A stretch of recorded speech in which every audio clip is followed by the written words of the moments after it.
Okay, are we live? Could not find your stream. That's concerning.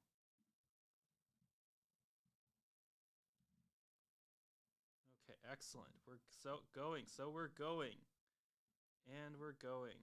Content. Live. Okay. Do I get a link to it? Okay. Okay, excellent. We're going. And we're going. Content. Live. Hello, everyone. Okay. Welcome. Do I get a link to it? Okay. Okay, excellent. We're going. And we're going.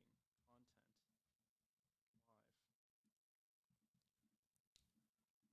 Live. Hello, everyone. Okay. Welcome. Do I get a link to it? Okay. Okay, excellent. We're going.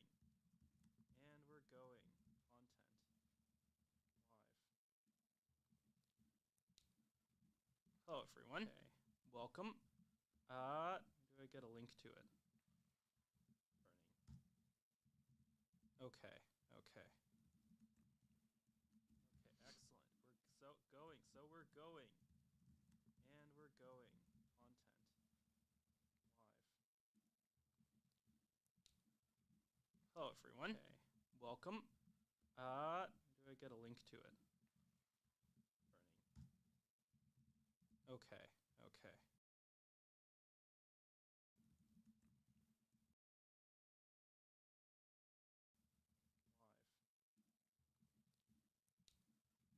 Hello, everyone. Okay. Welcome. Do I get a link to it? Okay. Okay.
Okay, how about now?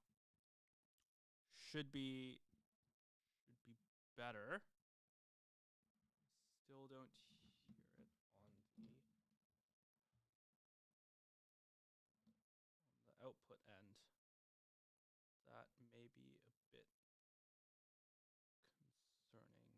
Left headphone, right headphone. Might be this.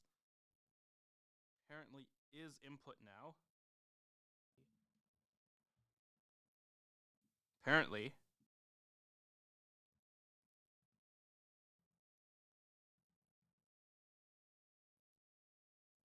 And so we're rolling.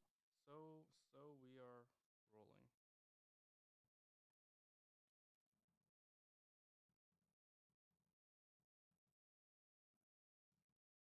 There is a lot on the docket today. I'm going to try a long stream format. If you think the podcasts are long, then you'll have even more to enjoy today. If you think they're too long, then, well, I don't know. You can watch the first hour.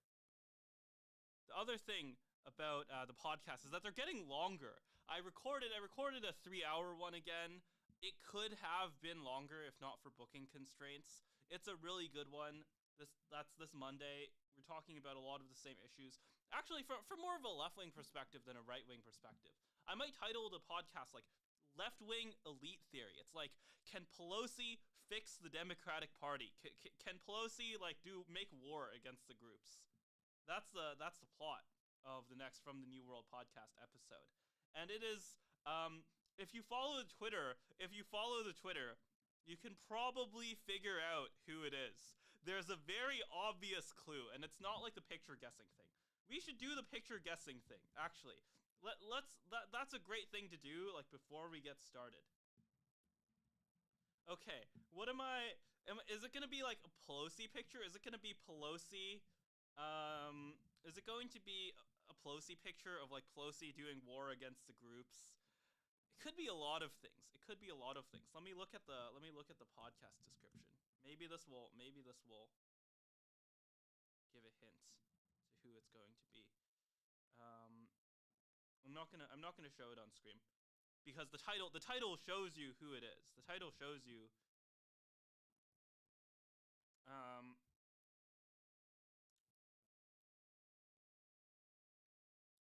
left romanticism.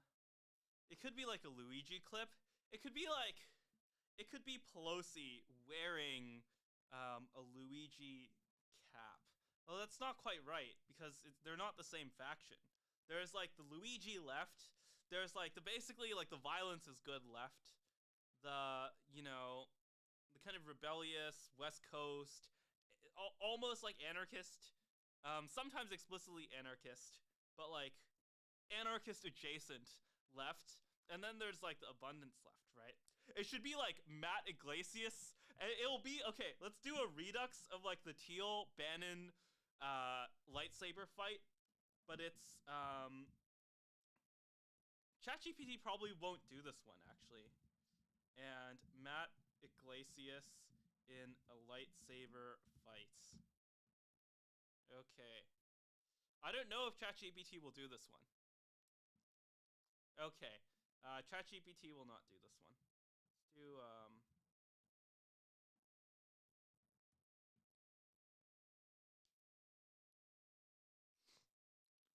Should I try with lightsaber duel? Let me try with lightsaber duel.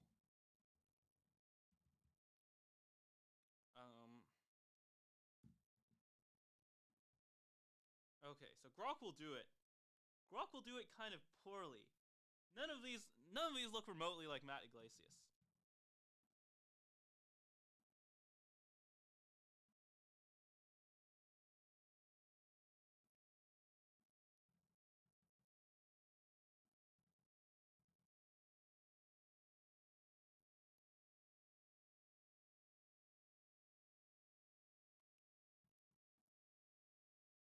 Okay, lightsaber duel also does not work. Unfortunate.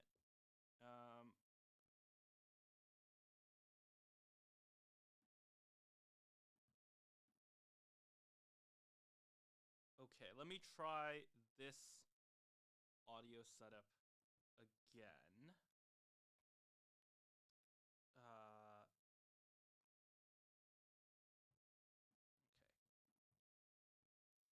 but okay, so ChatGPT straight up does not comply, which like for this one, it's not even necessarily biased. It's like pretty reasonable.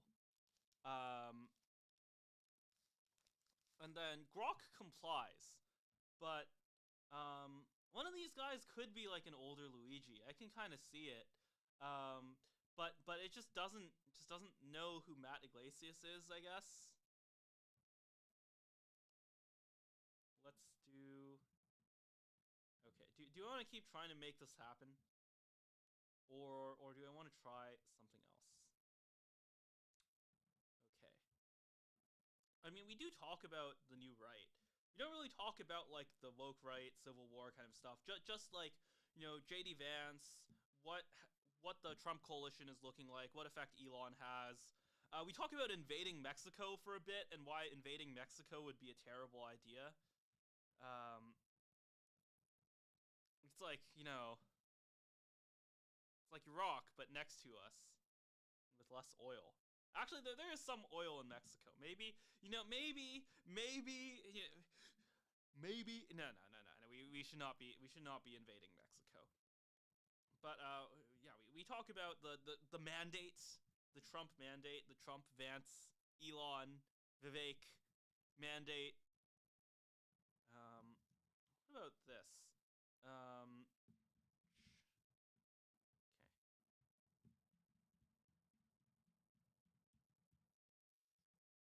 Okay, Italian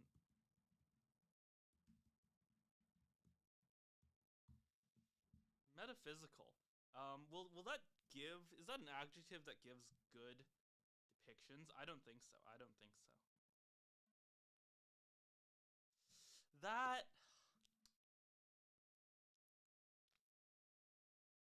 why is the Eye of London in the background?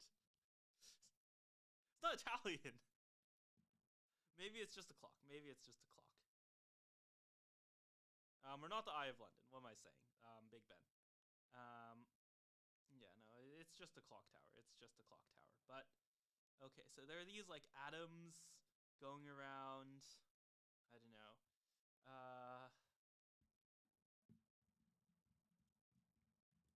It could be like Paradise Lost.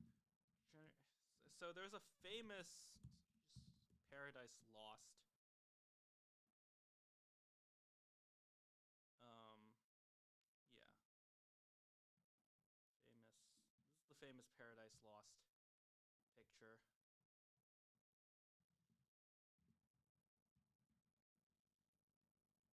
Generate a version of the following image with the main character placed by Italian plumber with a green hat.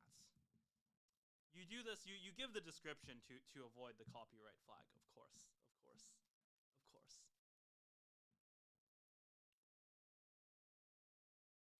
I don't know, is Luigi the anti that's kind of funny. That's kind of funny. Was he? Okay.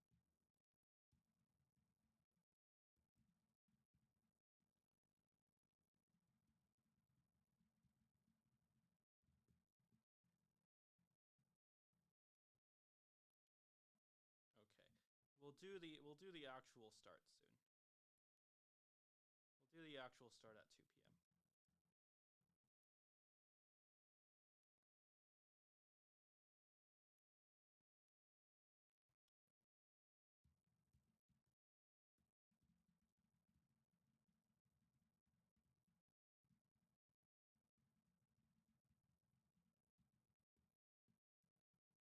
Oh, I did not spell this correctly. Okay. Okay.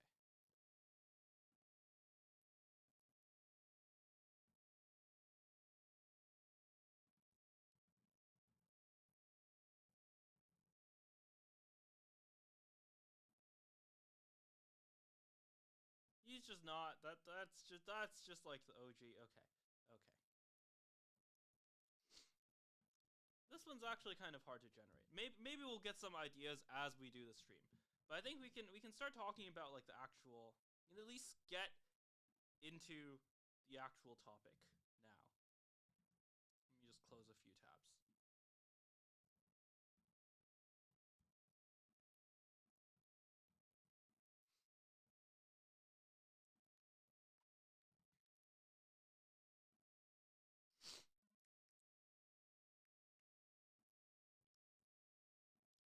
So I have the agenda. Maybe I should open this on another tab. But I have the agenda. The agenda is here. There is this whole kind of intra right wing IDW discourse on, the woke rights. And this is like a meme term, this is a propaganda term, but it's like whatever. There's an actual serious version of this, which is like, there are right wing academics, right wing philosophers that, reference Marx, that quote Marx, that are somewhat favorable to Marx, that have a, capital H historical view, an arguably a progressive view of history, although they don't necessarily, follow those morals. And this is a lot more interesting to me. And a lot of that goes into, I think, some of the like actual substantive critiques that Lindsay has, that James Lindsay has. Just basically, okay, you're undermining this order, you're deconstructionist, you're embracing some aspects of postmodern theory, postmodern philosophy, you're embracing Foucault, you're embracing, maybe Agamben. Agamben's been a lot more popular on the right. There was a good article on Agamben a while ago. Maybe we'll cover that. Agamben Compact article. A lot of these articles are in Compact. And Compact, the Closed and Bounded magazine, it's actually pretty good for a lot of this stuff. Takes these ideas seriously, pushes people towards a more philosophical and a more serious version of the argument. I like it. I don't always agree with their editorial position.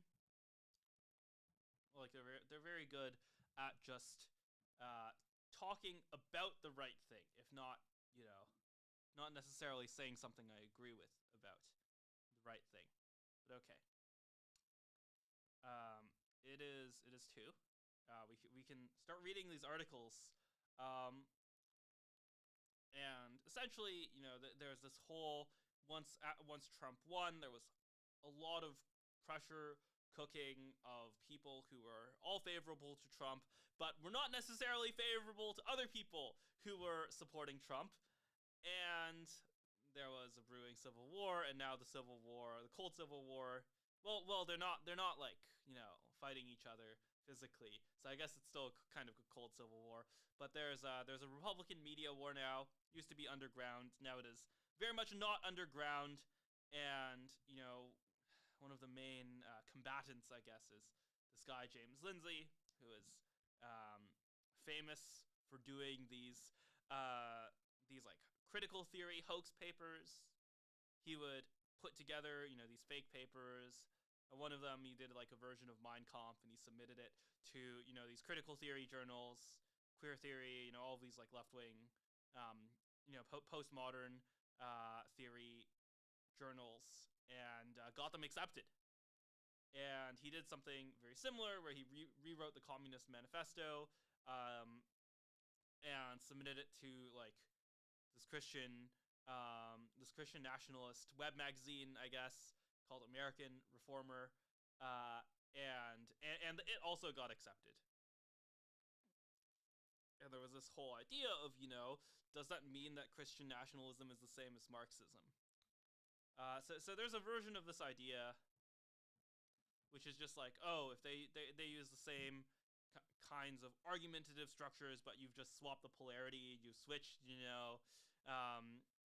switch the workers with like the Christians and so on and so forth. There's one version of the counter argument that's like, Well, yeah, you replace good with bad, so you've just like completely changed the argument, and that's true to some degree. You obviously do change the substance at least a little bit, and then there's the question of like, basically, like, are these serious people? And one of the strengths of the original James Lindsay hoaxes is that, these critical theory experts, they were pretending to be top academics, to be, the most understanding of these classic texts and of all these philosophers. They were, the pinnacle of their field. They were the chief of their field. They were the experts. They knew about all of the philosophy. And so if you can sneak in a text like Mein Kampf, which they should be experts in deconstructing and recognizing as the enemy, and be, people who have surveyed all of the literature and be very thorough with these things, they're supposed to be like real academics, then there's a very real criticism there, because it's like, oh, you didn't even know about these very recognizable phrases from Mein Kampf. Okay. That's the criticism of, these critical theory academic journals. Is American Reformer the same deal? I don't really know. It's like a web magazine, right? They have a podcast. They have like, they have all these articles. I don't think they're necessarily saying like all of the people, who are published in American Reformer are like the top theologians and like political theorists and like the experts. TM. I think they're much more, they're posters. They're talking about current events, and that's not the same thing as philosophy, obviously, but that's not necessarily, not by itself, something to be degraded. So the question is like, look, I'll be honest. When I was reading this, it's like, a spirit is haunting America, and there was another phrase in the middle that was like very recognizable. Yes, this. This is like very, very recognizable, like, Marx phrasing. Liberalism itself, speaking historically, has therefore played a most revolutionary part in its own rise and eventual ironic demise. It saws from beneath its own bottom the limb upon which it sits and provides the necessary impetus for the reemergence of the right that has always existed to oppose it. Speaking historic, yeah, like, this is like, if you're a political theorist and you see historicism used in this way, is recognizably at least, Marx adjacent. And I'll talk more about, about this concept later on. I think it's actually quite interesting, the Marxist theory of history, capital H history. Fukuyama adopts this, and it comes from Hegel as well. Of progressive history, and where does all of this go? And I don't think the fact that you draw upon this theory of history necessarily, means that you're Marxist, necessarily means you're like in favor of putting Stalin in power again. I think that's a very limited reading, and I would say a misreading. But you should, at least, if you are considering yourself to be, a theorist, a political theorist, you should at least, recognize these things. Like, I do not consider myself, like, a full-time political theorist. I'm not, like, the expert. Like, my day job has nothing to do with this. Well, maybe not nothing, but, like, very little to do with this, right? And I recognize this. So, in terms of just, like, competence, that's the claim that Lindsay can make. Now, once again, is it the same thing that, like, a Christian nationalist web magazine missed it, as opposed to, like, journals in critical theory, like academic journals in, philosophy and all of these studies. Is that the same thing? No, it's not. It just is not.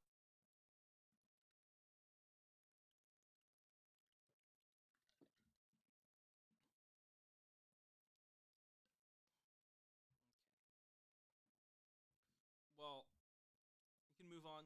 Do we want to read, like, the James Lindsay right-wing communist manifesto? Do you want to read this? Let me know if you want to read this.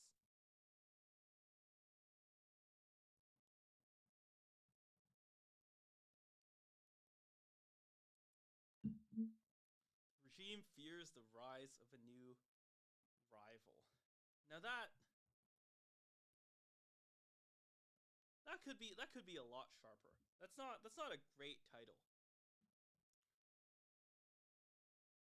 Could just be the regime fears the Christian counter-revolution. That would be great. Much stronger title. Liberal consensus in the new Christian. See, like that's. Well, that's like a political theory title, right? That's like a take. Political theory titles are not interesting. The second treatise of government. Political theory titles are not that interesting. Leviathan. Leviathan maybe is actually relatively interesting.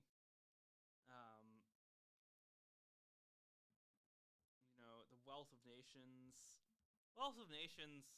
It's like that's kind of better, right? But it's just like a concept. It's not really like action. It's not really action and opposition. This is closer to action and opposition. But like, if you really want to put like action and opposition, then put it like, the regime fears the Christian counter-revolution. This is my unsolicited advice to the headline pickers. Let's see how this one is. The specter of the woke right. That's like, it's like once again the same thing. It's right. It's just object, and maybe that's fine. Liberal critics of actual conservatism need to cool it. That's not bad. That's pretty good. Okay. We can read this one. This is by a friend of the show, Jeremy Carl. Jeremy's been on the podcast. He has a great book. I just keep thinking of the original title, which he talked about on stream, but the book is about affirmative action state, anti-white discrimination, and the kind of cultural aspect of it, which I think is kind of under discussed. Like everyone knows about university admissions. Most people know about hiring. Some people know about like the legal cases. There was like the Richard Hanania book that popularized that before it. But there's a real aspect of this that goes against the kind of Western historical narrative of racism, of like racism always being from the high against the low. That's very different from most of history and most of the world. Like almost the entire world. You look at Africa, you look at Asia, especially Asia. It's all like the most racist people are the people at like the economic bottom. That's where all of the anti-Chinese pogroms start. That's where all of the like I forget like the groups in Myanmar, but in Myanmar the formerly Burma, the pogroms also the economically low against the people who are actually successful. Even like anti-Semitism is like this, right? You had all of these Jewish moneylenders and bankers and scientists and so on. Anyways, let's return to the original topic. The specter of the woke right. Okay. Liberal critics of actual conservatism need to cool it. So you have James Lindsay doing like this hoax against American reformer, and you have them doing like this and there are a lot of people who are responding, who are giving their takes. This is one take that was quite good from Jeremy Carl, friend of the show. Okay. So, specter is haunting the contemporary right. Particular ghost goes by the name woke right, a term pushed by admitted non-conservative James Lindsay and subsequently adopted by others such as Konstantin Kisin. Part of the term's attractiveness is its amorphousness. It can mean many things to many people, from targeting alleged racism or anti-Semitism on the right to referring to a person whom classical liberals, hereafter liberals, dislike. To the extent the term has any coherence, it is a critique of the right-wing's so-called use of identity politics. This is an aspect of the woke right accusation that is inherently parasitic. With the right successfully stigmatized wokeness, most voters now realize it's insane and dangerous. Liberals are now attempting to apply that term to the right, claiming its critique of the left has gone too far.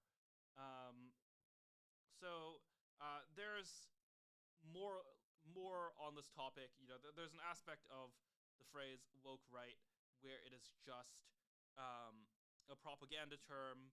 it is not really addressing anything. There are substance where there's a version where it is addressing something of like, is there a thing as right-wing identity politics or right-wing postmodernism, or as you read the stream title, the Marxist right-wing Marxism.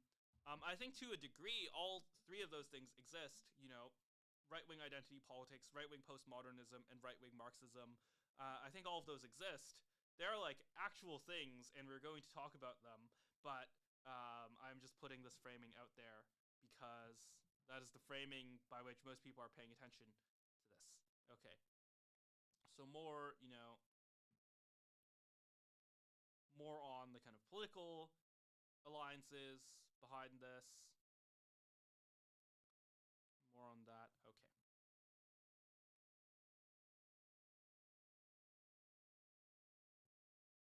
Okay, so there's some aspect here that's important.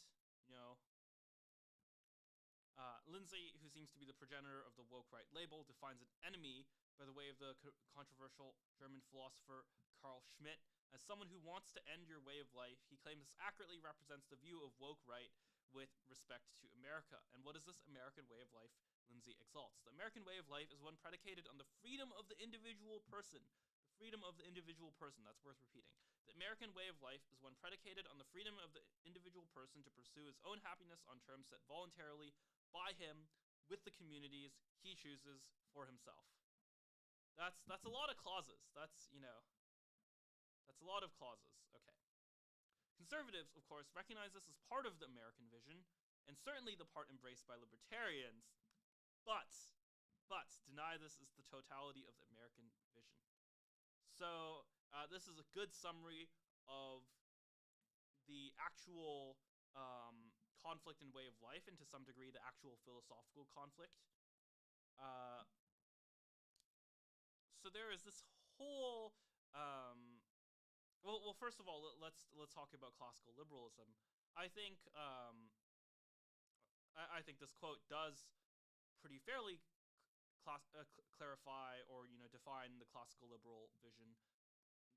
This quote that that Carl takes from Lindsay, which is the American way of life is predicated on the freedom of the individual to pursue his own happiness set voluntarily by him with the communities he chooses for himself. Basically, voluntary association and individualism and individual freedoms. That's what classical liberalism is about. And there are many things that I'm sure Carl would agree with. I'm sure many conservatives would agree with when it comes to the freedom of the individual. And there's a philosophical root to this as well, with thinkers like John Stuart Mill, who I think is really the kind of like. Okay, so classical liberalism historically is associated with really three thinkers, most of all, John Stuart Mill, John Locke, and Thomas Hobbes. I would argue, and this is a lengthy argument that I have. I'm trying to find part one here. That I have about Locke and Hobbes that essentially we've lost our way. We've abandoned like real classical liberalism as well. I think we've abandoned like actual classical liberalism, and the classical liberals now are basically like really fixated on like the John Stuart Mill vision and like kind of amenable to the Locke vision, and really do not understand the Hobbes vision, like do not even conceptualize it. And this has led to, for example, like the Sam Harris extreme concern about, disinformation. Mill's arguments for free speech are predicated on the idea that, there is a truth, and by having debates, we will get to the truth, and, this is contrasted with Hobbes's vision, where the purpose of free speech and freedom of conscience is to preserve different values. So, you have Catholics, you have Protestants, they're not going to agree with each other about religion, and they're both free to choose whatever they want, not because by having, these great debates, we're eventually going to convert the country to 100% Catholic or 100% Protestant, even though that's maybe what they want in the end. But that's not really like the goal of the political system. The goal of the political system is, in Hobbes' terms, to avoid war and to avoid anarchy and to avoid the Catholics and the Protestants killing each other. Whereas the arguments John Stuart Mill makes are much more predicated on the idea that by actually having this debate, that you're going to get to the truth about religion and philosophy and about science, where to some degree scientific debate is at least more amenable to this. But this is how the entire disinformation state is taking this framework that applies somewhat to science. At least I do think it applies to science, at least in some areas, in some narrow frameworks. But taking this framework and applying it to politics itself. Should you vote for Donald Trump or Hillary Clinton? Well, there is the truth for this. One of us is right and one of us is, horribly disinformed. And, maybe influenced by Russia and so on and so forth. That's what happens when you take the John Stuart Mill framework and you apply it to politics.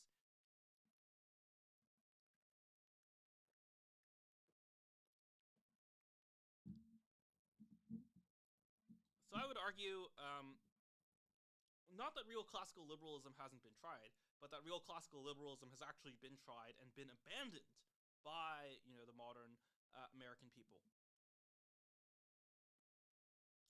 But so there are these tensions within classical liberalism, and I'm kind of a partisan of the kind of intra-classical liberal fight. One of the reasons I often say I'm a Hobbesian. I don't say that I'm a classical liberal, because so much of the modern classical liberal, both the people who are modern classical liberals and the kind of philosophy of modern classical liberalism is so skewed towards the Mill vision that I don't even associate myself with it anymore. But that's where I come from. That's where I'm coming from this at. But in opposition to that, in opposition to contemporary classical liberalism, is also this group of people who just do not sympathize with the project, think the project has been destructive altogether, who call themselves the post-liberals. And this includes a lot of different people. It includes some of the people that Lindsay referenced. It includes some Catholic integralists like Patrick Deneen, who wrote a book literally called Why Liberalism Failed. Good book. I recommend it.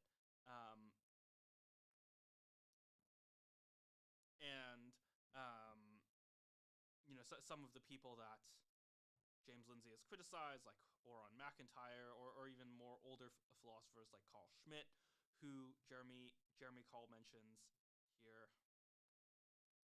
But there are many people who are looking to reevaluate the philosophical or political claims laid out by this vision of life, laid out by Mill and Locke and Hobbes, that individual freedom, individual happiness, individualism, that's the main goal of the American vision of politics, of government, of and of broader culture and society. And those people are in large part who James Lindsay is criticizing. Okay. So conservatives recognize this as a part of the conservative vision, but not the whole. Lindsay is angry that, quote, the woke right wants to override the concept of individual sovereignty in favor of group sovereignty in the name of a greater good. You are to sacrifice some of who you are for who they say you have to be, ethically, morally, ethnically.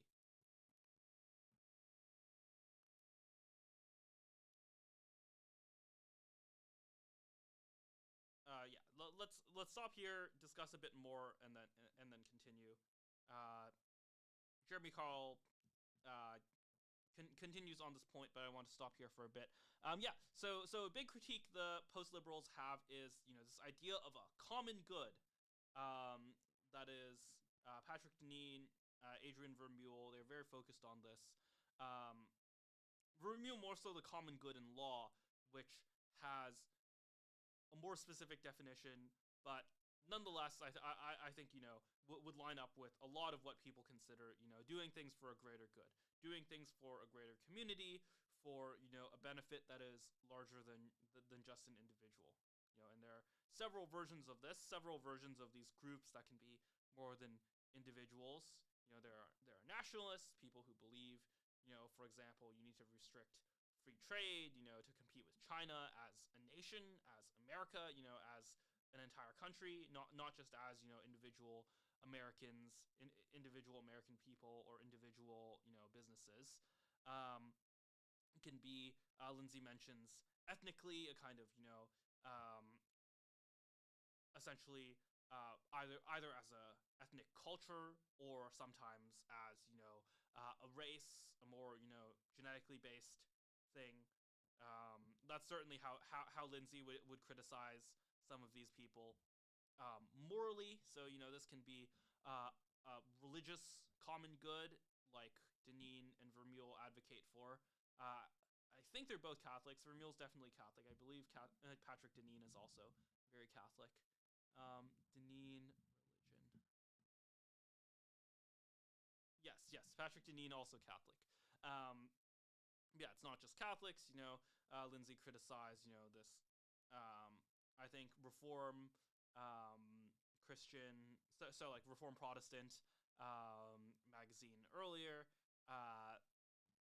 And so, the religion also calls you to a common good. Religion calls you to a common good of serving God, but of creating communities in a certain way that, serves serves the law of God, and, asks you to obey certain moral strictures, moral commandments that might limit how otherwise free you might be under the classical liberal vision. John Stuart Mill particularly is antagonistic to these kind of traditions, to these kinds of customs, these kind of taboos, especially is how he would frame it. These taboos that are enforced socially, that are not questioned by philosophy. They're not questioned by individual individual philosophy, individual thinking, individual reason. And Mill himself sees this as a mission of philosophy and of liberal politics. Really, is to he would say that these things are questioned. Maybe you choose them in the end. Maybe you subject them to some philosophy. You subject them to reason. Maybe you choose them in the end, but you should at least I'm just asking questions. I'm just asking questions. Okay, so Jeremy Carl continues. Indeed, the desirability of sacrificing some of who you are has always been what it means to live in community with others. I don't like this sentence. It reminds me of like the Kamla, like what can be unburdened by what has been. Who you are has always been. That framing. I don't know. How would I? Okay, so the desirability of sacrificing some of you has always been what it means to live in community with others. Okay, so you could say like, and he talks about this after. I think the section after it gets better from here. This is like the worst sentence in the paragraph, but it's like there's a long American tradition of living in communities with others. Indeed, the desirability of that community comes from sacrificing some of who you are. It could just be two sentences. This is one of those sentences. I see this a lot in my own writing as well. Before pre-edit, hopefully. Sometimes sentences should just be 2 or 3 sentences. This practice has a rich tradition in American life going back to the Pilgrims, who were anything but libertarians. When America has been at its greatest, citizens have always sacrificed some element of personal freedom for a communal and national identity. The alternative of a purely economic, quote, community, unquote, of autonomous agents has been tried and found wanting as a platform for human flourishing. That is an interesting point, which we will return to afterwards. Okay, finding the right, we will return to that afterwards. We will return to that afterwards. How did it fail? Why did it fail? We will see. Why did liberalism fail? I don't know. I have thoughts, but we'll get to those later. Lindsay claims the so-called woke right, with its more communal aims, wants to take America back to a romanticized past that never existed. Most of the right, including those of us old enough to remember what life was like in the 1980s, can confirm that while past eras were far from perfect, we shared a far better American culture. That was because we were unified around a culture, an ethnos, and identity to a much greater degree than today. So, once again, you're returning to this topic of community, of American identity, of culture. Uh, what's interesting is that I talk about this in the podcast on Monday. There's like two kinds of cosmopolitanism, right? There's two kinds of leftism, and really, it's pretty different from what Lindsay says. But there's two kinds of like people who vote for Democrats, basically. There are people who are, really cosmopolitan, really like anywheres. They don't care where they live. They can live in any city. They consider themselves global citizens. And then there are people who are like New Yorkers and like San Francisco natives, and they like love New York and love San Francisco and love Chicago and love Atlanta and love where they live. They just live in a city and they like vote for Democrats, and their culture is like a left-wing culture, but they still have like a local culture, and they still really care about that local culture and care about it deeply, and either don't see the Democratic Party as a threat to them, or see the Republican Party as a greater threat, or are just kind of indifferent to it. I don't know, but either way, they vote for Democrats. And there's actually, there's a similar divide on the left of like, people who are truly like agnostic, who really, don't care about these local communities, don't care about these like group identities, really just care about like, what they see as universal values, what they see as universal goods even, and the open society and anti-discrimination and so on, and having everyone having a choice TM, having pluralism, having diversity, and people who very much care about a specific identity, and that identity can be that they're a New Yorker, can be that like they're black, so there's like diversity with purely the aim of just like mixing cultures and dissolving cultures, and not and having everyone open to every culture, and not having people with particular beliefs and localities and localisms and preferences. And then there are people who are just like basically black nationalists who care about black people specifically. Most of them are black. They care about black culture and black communities because they like actually live there, and don't want dissolution because they don't want their culture dissolved. And it's very funny because there's a kind of symmetry. There's the right liberals, and they're at war with the right collectivists, I guess. Even that is not like a perfectly good term, but there's something similar happening on the left as well. Okay. The critiques of those such as Kissen don't hit much nearer to the mark.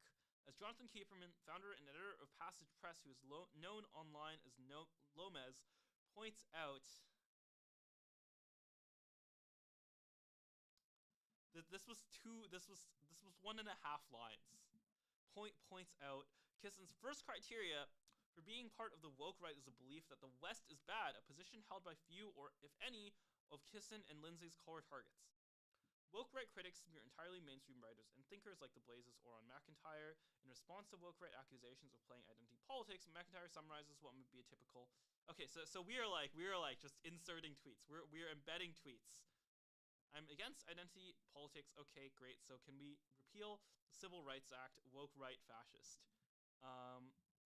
Okay. McIntyre understands his critics for it better than they do. The woke right slur was the last gasp of the containment right. Okay, that's something else that there's a lot there. The only question is how many frauds they take with them. Okay.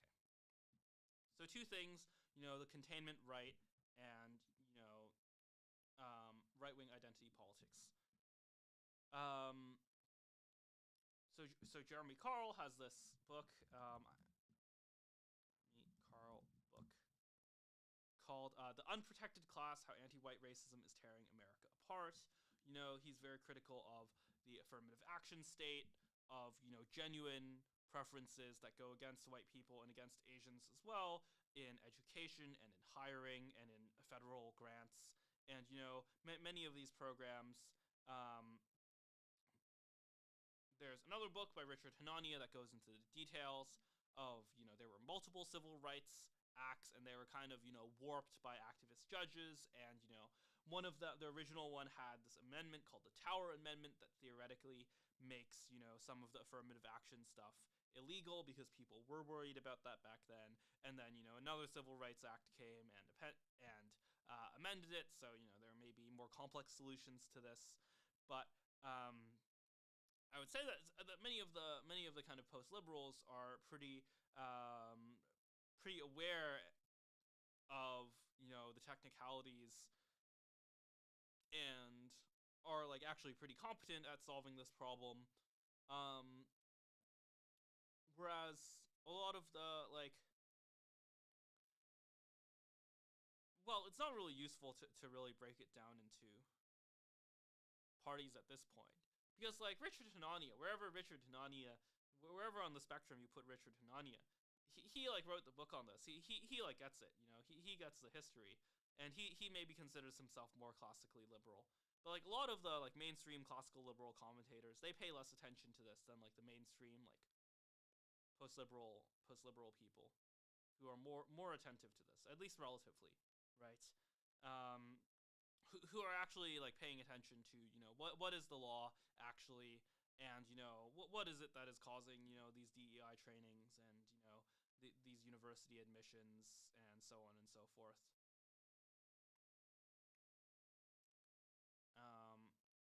Yep, this is just this. We are just copy pasting tweets. We are just citing tweets, more tweets. Okay, but yeah, there's this. The underlying point here is that there are classical liberals who accuse the quote unquote woke right, who accuse the post liberal right of being for identity politics, or of in a more kind of polemical way of stoking white nationalism, stoking anti-Semitism, so on and so forth. By saying there are in fact these racial categories, and they are used in this way in law and in university admissions and in hiring and in government contracts that disadvantage white people. And that is just true. That is just the law as it stands.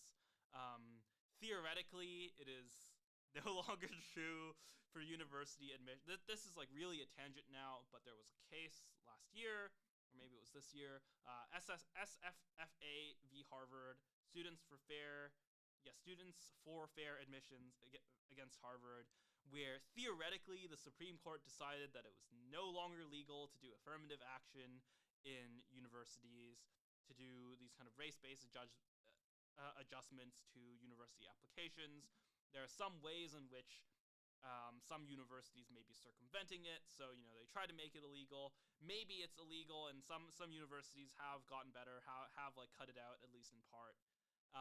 Some universities have not, and this is an ongoing fight. But I think basically Jeremy Carl is saying as long as these laws are in effect, as long as there is de jure discrimination against whites and Asians, then you will have to point out that the law refers to, and the Census Bureau refers to, specific racial categories. And some people might take that too far. I certainly don't think that's true of most of the people that James Lindsay is criticizing, but it is theoretically possible to take it too far. But I don't think that's really what's going on here. The other point that I kind of highlighted here is trying to find it now. The containment right. There is a lot here, and I don't really think that. Yeah, I don't really think that Jeremy really explains this. Like, what he doesn't really explain even like what the containment right means, like what that term means. But there's this whole idea of like containment theory, and it sort of comes from Rules for Radicals. This is something that like Rules for Radicals like observes and then kind of argues against. But like containment theory is the idea that there's always going to be a faction in some political party that is actively aimed at preventing the vanguard or the extremes of their party from gaining more power, right? So the classic Saul Alinsky version of this, Saul Alinsky, of course, coming from the left, he's coming from the perspective of the extreme left, and he sees liberals. So this would be like basically like left of center or like establishment Democrats is like the modern version of it. But Saul Alinsky would see liberals as like clamping down on versions of the more extreme right, and then there are various rules to kind of interact with them and provoke them and get them to go further. And they're both like clamping down on them and also sympathetic in some ways to their moral vision because they share many philosophical priors. And you see something very similar playing out on the right. Well, yes and no. Yes and no. I think that in some ways the liberals were much more sympathetic to a kind of egalitarian vision of communism. Just literally, like some of them were sympathetic to Stalin and so on before they knew about the Stalinist atrocities. Theoretically, before they knew about the Stalinist atrocities, they were sympathetic, and then afterwards, denounce. They're no longer sympathetic. But you can see this playing out in history, more so on the left than on the right. Although I think some of these people would not say that the comparison is fair. I think the comparison is fair as long as you're looking at the tactics and the kind of historical patterns. They're not necessarily fair if you're looking at like the moral calculus here. I'm not saying that I'm not saying that any of these people are like Stalinists. I don't think these people are going to be sending all the liberals off to gulags anytime soon. I don't think that's going to happen. I'm not saying that they're the same kind of moral or political actors, or that their solutions are the same as Stalin's. But I'm saying when you look at Saul Alinsky, when you look at Rules for Radicals, those rules are repurposed in all sorts of ways as an understanding of political reality, and that political reality holds on the right as well as on the left. That's what I'm saying. And there is this kind of historical cycle. Speaking of something that did happen on the right, there was famously the neoconservatives, including Bill Buckley, including James Burnham, actually someone who I know Carl is sympathetic to, I know McIntyre is sympathetic to, but did participate in this. Famously tried to exclude some of the more radical parts of the right. Tried to exclude the John Birchers. Tried to exclude the paleo-conservatives. And this has happened in the past, right? And this was in a moment where the right was somewhat ascendant or almost ascendant, and then Nixon took power, and then later Reagan took power.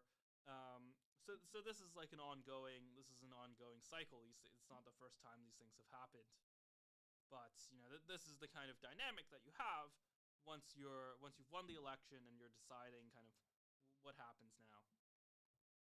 Let's go to the end. There's more kind of like back and forth about these coalitions and about these criticisms. I'm obviously more interested in the philosophy than on the specific coalitions. Although I think the coalitions matter. If you care about the coalitions, like there are other people who've talked about this. But okay, yes. I'll do one of the criticisms. As paleo-conservative.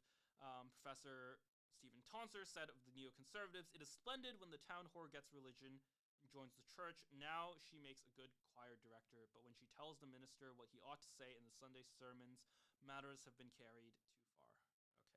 Okay, so there's this idea that James Lindsay used to be a liberal. He says this himself. Like James Lindsay says this himself, so I don't think it's really something they disagree with. But that James Lindsay used to be a liberal, and then the left got too extreme, and so he left the left. Or the left left him, and then he is now kind of in the right wing coalition. He says he voted for Trump, And basically what this professor is saying is, it's great and all that you voted for Trump. It's great and all that you're on the right now, but you shouldn't be trying to direct the right. You shouldn't be trying to change the right more into the party that you left, because they would argue, this is their perspective, that this just leads to the Republican Party becoming the Democrats from 10 years ago. That's the phrase that gets used.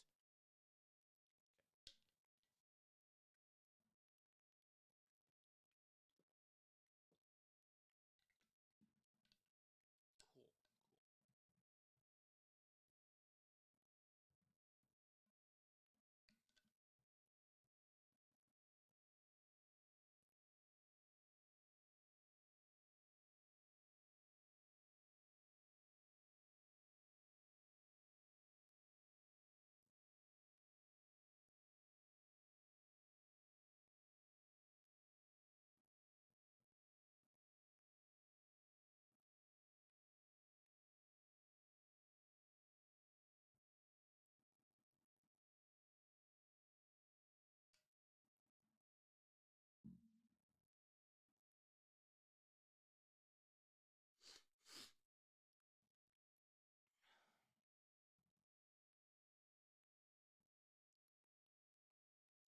This idea of the containment right. There's a lot of history on this.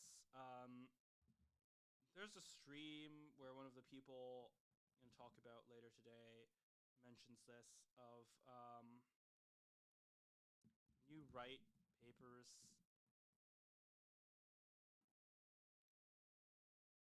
It's a book called The New Right Papers.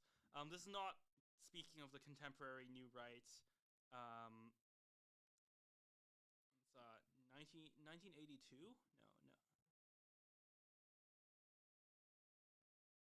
Is that an updated edition? Was this originally published in 1982? I thought it was earlier. I thought. Okay.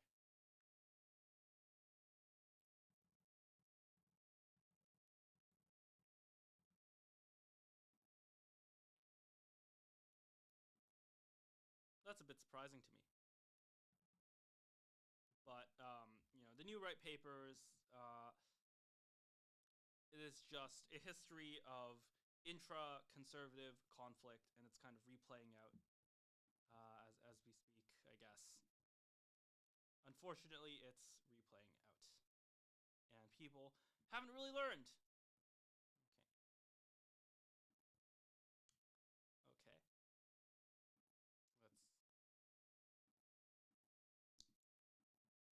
How far do we want to accelerate? The title of the stream is The Marxist Right. The underlying point that I raised earlier, before we talked about the kind of coalitions and the philosophy behind the coalitions in post-liberalism, was James Lindsay's interpretation of Christian nationalist Marxism, basically. And there was an entire news cycle, some of which was actually kind of useful, of is there Christian conservative Marxism, or is there right-wing Marxism, right-wing interpretations of Karl Marx's view of history? Is that necessarily left-wing? Famously, neoconservative Bill Buckley said that his mission in founding National Review was to stand athwart history yelling stop. So basically, that there was this kind of progressive view of history where everything is going towards communism, and Bill Buckley wants to stop the train before it pulls up to the gulag. So that's at least somewhat accepting, maybe not the moral framing, but the historical and political framing of Marx's progressive history. But this idea of history having a direction, of societies naturally unfolding in one kind of progressive way, this is an idea that certainly is the foundation of the left. Society's not quite there yet. You hear people say that. You hear Obama saying that about gay marriage, for example. Um, the idea that this is a train that will just keep on going. It will just keep on accelerating. It will just keep on going off into a further and further leveling direction. But it's also something that is mentioned on the right and is at least well considered on the right, and Bill Buckley has considered it, certainly for a long time, and I think that many people have. So I'm not sure how much of this I want to read. I can preview another article that I have about George Grant. This is mainly just a biography. I think.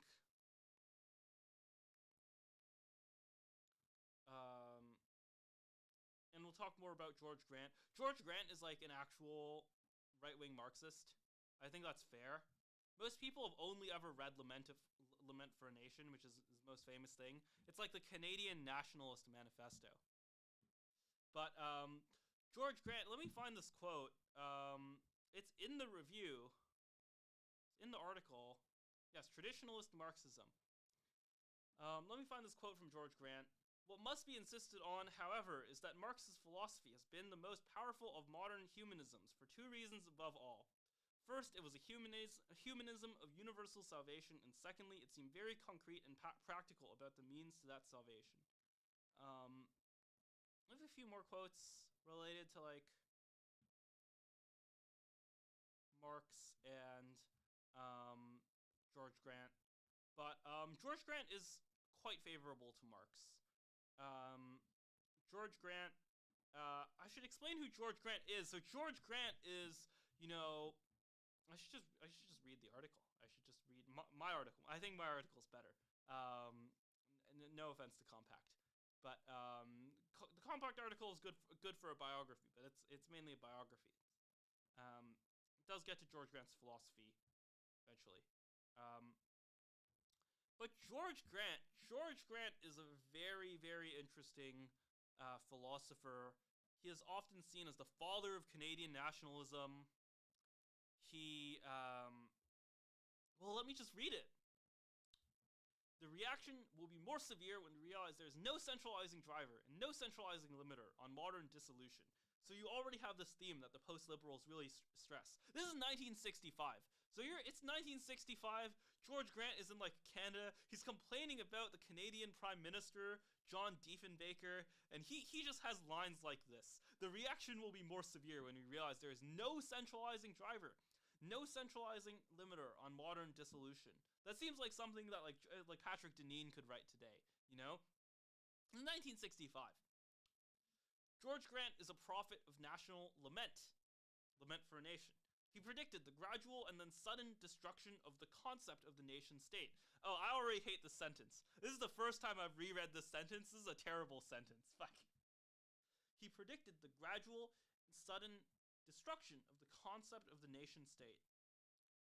I could just say the nation state. I think George Grant's dead, but I think George Grant would not be offended by me characterizing his philosophy as the sudden destruction of the nation state, of the nation state. He spoke against traitorous elites, more loyal to global cosmopolitan ideology than their neighbors. Wow, NatCon should really invite this guy, George Grant, to speak. Okay. He saw his nation as inevitably disappearing ghost.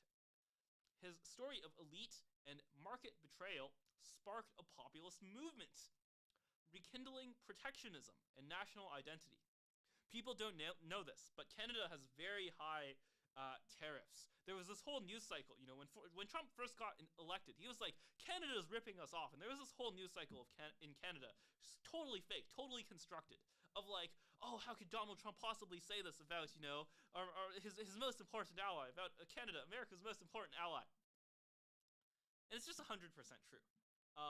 And the reason it's 100% true is it's George Grant's fault. No, it's not entirely George Grant's fault, but there's this entire philosophy which George Grant, greatly contributed to, of Canada being very afraid of America's market power and very afraid of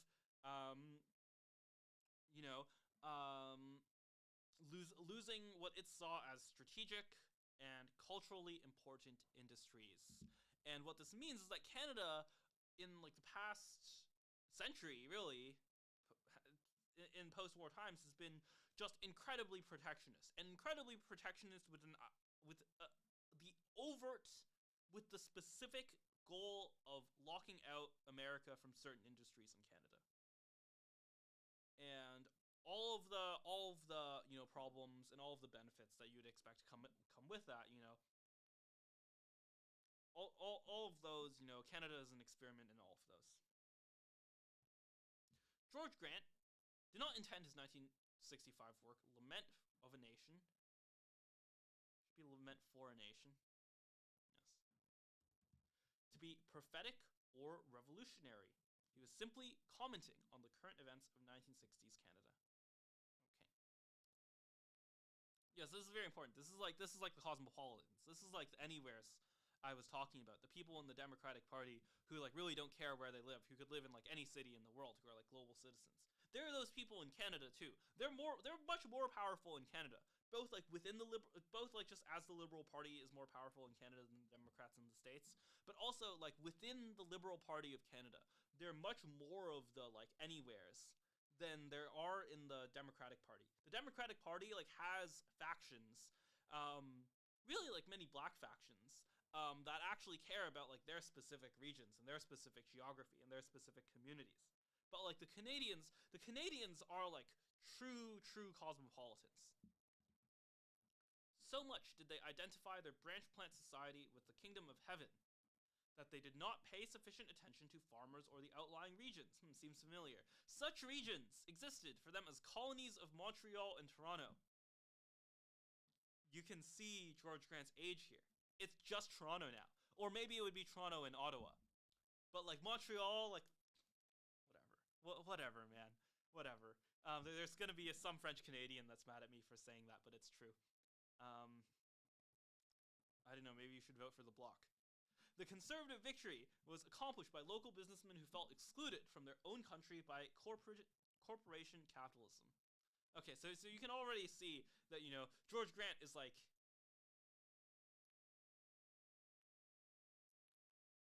Like, George Grant kind of is the, right-wing, anti-globalist, Marxist of his day. And I think it really is fair to say that. I think, you read philosophy in the mass age. It really is hard to, say that George Grant is not like a genuine Marxist. But he believes in like he believes in like what we call the new class war. I think there's literally a book called The New Class War. By Michael Lind. Who is like one of the who like writes for Compact, is like one of this movement, is part of the new right, is part of the populist right. The point of the new class war is that it's like the elites versus the people, right? And the elites are not just the capitalists, although it includes the capitalists, but it's like the journalists and the professors and the left-wing politicians. It's like the elites versus the populists, right? It's the elites versus the people. And George Grant is like basically saying the same thing.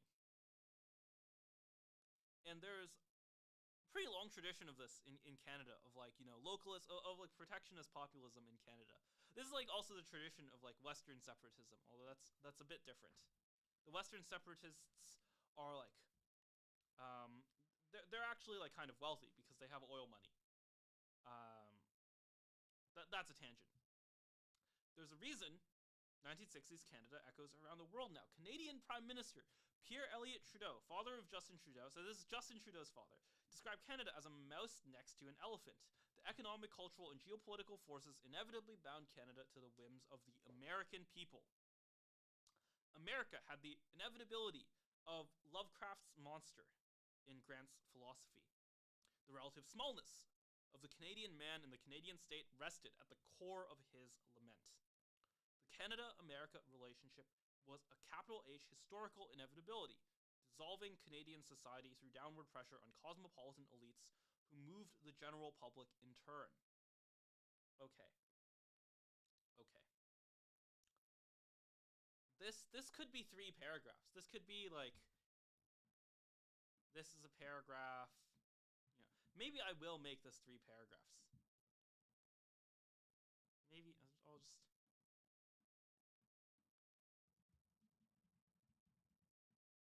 you'll see like how long this is.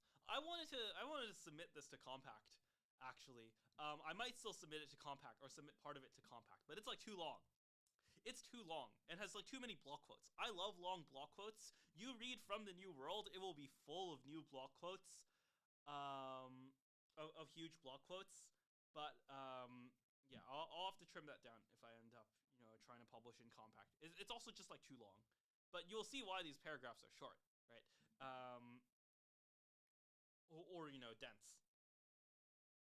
But yeah, there's 3 points here. Mouse next to an elephant. Oh, I should get to the next line. The next line's a banger. Okay. When this is quoting George Grant. When the nation is the intimate neighbor of a dynamic empire, so the neighbor is Canada, the empire is America. This necessity is even more obvious. In the 1960s, state capitalism organizes a technological North America. The ruling classes are those that control the private governments, that is, the corporations, and those that control the public governments, which coordinates the activities of those corporations. So already you're seeing like the NatCon vision, right? This is like, they've probably said this publicly, but this is like the explicit argument a lot of the Compact people, that like the private corporations, the like big banks and pharma and so on, acts as departments of the actual governments.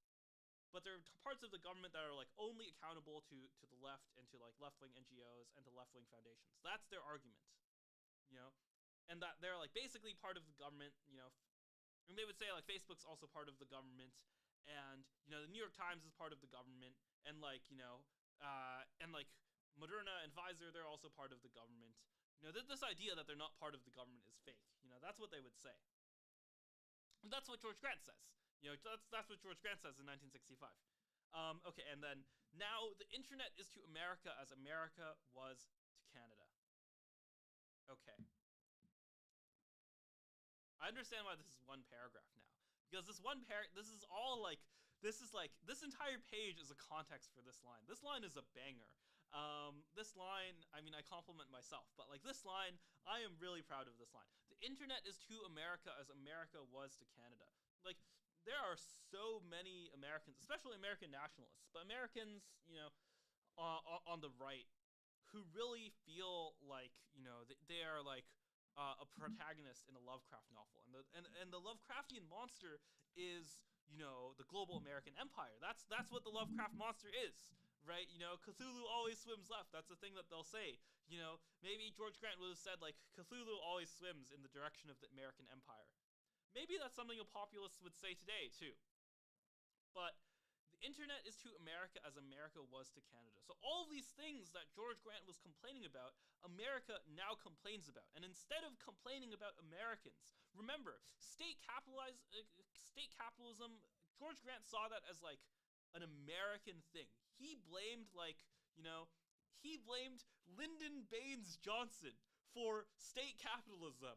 I'm not sure if he actually blames Johnson specifically, but you get the point. He blames America for all of this. All this is America's fault. And now the Americans are realizing the same thing. And part of that is also directed at American elites. Part of that is directed at, Bill Clinton and Joe Biden and, American business leaders. But part of that is like globalism. It's the World Economic Forum. It's like all these global forces, all these like deep conspiratorial forces that act like a Lovecraft's monster. That act like, this incredibly powerful, shadowy, impossible to defeat conspiracy that no one except maybe Donald Trump can stand a chance against. There's this incredible philosophy of smallness, of like inevitability, that I think is tied to this sort of Marxist history almost, at least for Grant, it's tied to this Marxist history. I don't know about the Americans, I don't know about the populists, but for Grant, it's tied to this Marxist inevitability that gives more and more control to the state capitalists, gives more and more control to these business leaders of big corporations that are essentially part of the government, and like, we'll get to this later in the article, but like creates all sorts of problems and does all sorts of things that George Grant really does not like.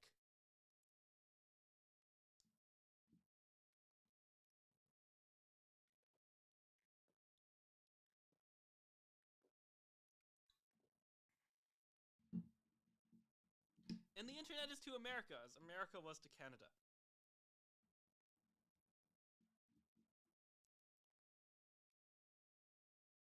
And this is the thing that I think a lot of American populists don't get.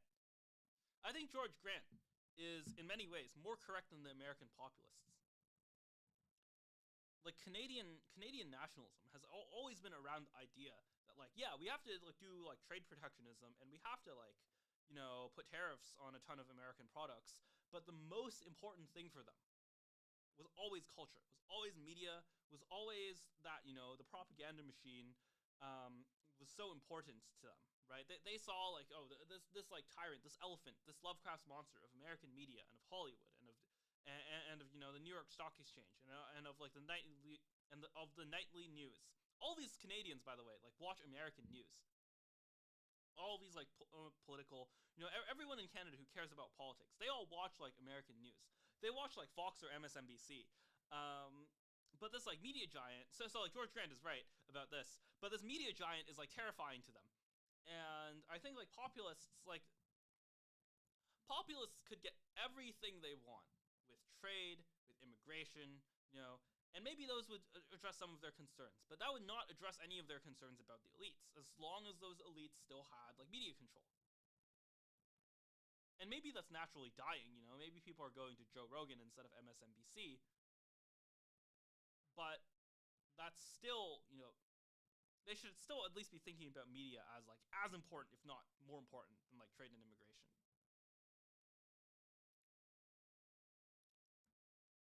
Okay. This is really long. Okay. Let me just highlight a few things. I want to read the quote here. This is again what I'm talking about when I mean like right-wing Marxism. So this is George Grant. This is George Grant, Lament for a Nation, 1965. The new came to Poland not only as something Russian, that is, nationally alien, but also as something Marxist, that is, profoundly alien, to a Roman Catholic people. In Canada outside of Quebec, there is no deeply rooted culture. The new changes come in the form of an ideology, capitalist and liberal, which seems to be, to many, a splendid version of human existence. We're different from Poland, in that many ways capitalist imperialism is much harder to resist than communist imperialism. Economic control is not finally in the hands of the government, and foreign capital is able to determine possible governments by incarnating itself as an indigenous ruling class. So 3 very important points here. Liberalism does not seem as alien. Capitalism does not seem as alien.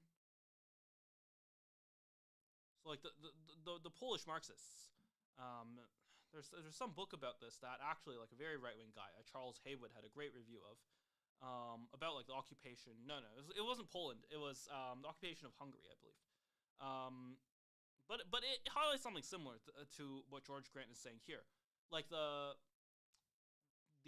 Soviet like proxy government in Hungary, it was identifiably like communist, or not just communist, but identifiably like Soviet, identifiably Russian. They were like actual foreign occupiers, and that's not really how Canada thinks about its elites. I mean, like maybe George Grant would say, it's even worse, but it's not the same way. And then you see this in a lot of like post liberalism once again, right? The idea that the elites are kind of global elites, that they're there's no deep rooted culture. I mean, quite frankly, like that part, the idea that there's just like no deep rooted culture, that's just like kind of true. That part is true. That capitalism and liberalism are much more appealing to people. Like I think everyone agrees with that. Maybe some people, maybe some like actual communists still don't agree with that. But even then, they can see what happened, right? They can see like at least seems more appealing, right? Maybe you don't think it actually is more appealing in reality, but it seems more appealing, and that it creates these natural ruling classes that are like kind of more responsive to American policy, right? If you run like the Facebook headquarters in Canada, like the Meta headquarters in Canada, do you care more about like what Trudeau does or what like Biden does? Just saying. But okay, economic control is not finally in the hands of the government. This is another point. Because economic power is actually more distributed, this is kind of the point of a liberal democracy, that economic power is more distributed. If there is a kind of imperialist force, the resistance is more distributed. The resistance can't all be can't all be centralized. Even if there's like a local communist party, there's a local like official, visible, legal like totalitarian structure. The elements of that structure, or taking over that structure once that country is liberated, that's a kind of like nationalist resistance. But no such thing exists if it's just liberalism. If there's no like formal takeover and therefore no formal like untakeover.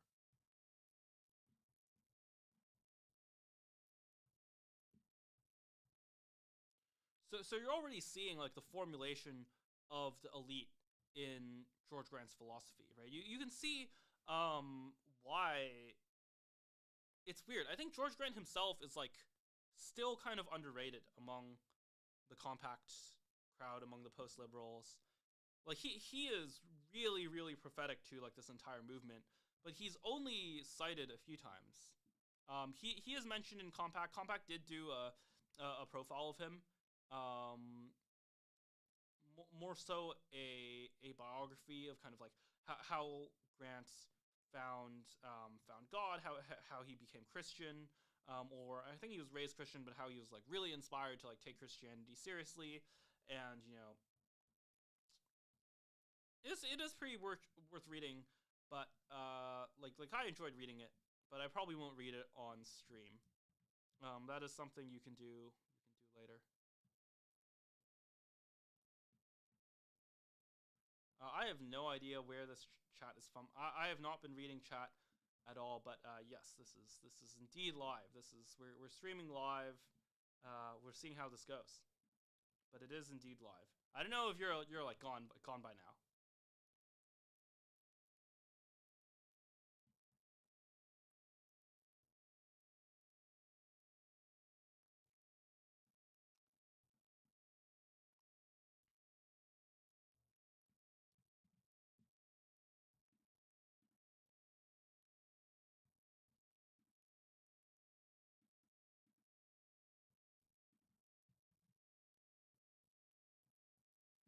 But yeah.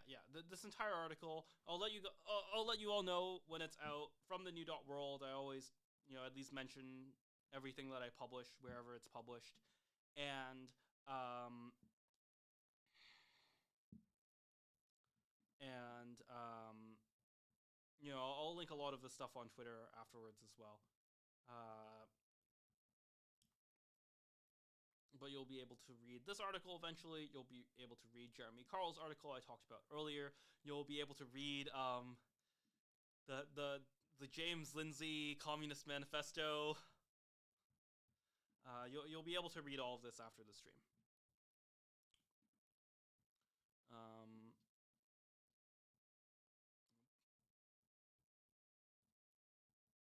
This part is important. This is from Andrew Potter's Introduction to Lament for a Nation. So Andrew Potter says, it's important to understand what Grant means when he suggests Canada was an attempt at building a society more conservative than the United States. The revolutionaries saw themselves as demanding nothing more than traditional rights of Englishmen, particularly the Lockean, John Locke, very important, the Lockean ideals of individual rights, property, and constitutional government. And then later, not wishing to deny the moral significance of loyalism. So the Canadian loyalists were essentially the people who went from the U.S. to Canada after the UK lost the Revolutionary War. So, Revolutionary War happens. Some people side with the British. Some people side with, the Americans, what became America, sided with George Washington, and the Loyalists were the people who were on the British side who left afterwards. They left to Canada because they were loyal to the British. They wanted to be in the British Empire. So, not wishing to deny the moral significance of loyalism, Grant argues that they were appealing to an older, pre-Lockean form of conservatism rooted in the political philosophy of Richard Hooker. Hooker was an Elizabethan theologian, a Christian humanist who was a follower of Thomas Aquinas. At the heart of his political theory was the conviction that there had to be an intimate connection between the state and the church. So, follower of Thomas Aquinas.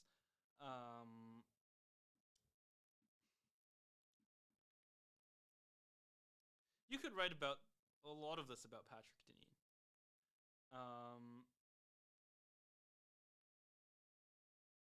Maybe he's not. I don't think Patrick Deneen is a Canadian loyalist. But other than that, I wonder if Patrick Deneen has talked about Richard Hooker. Patrick Deneen, Richard Hooker.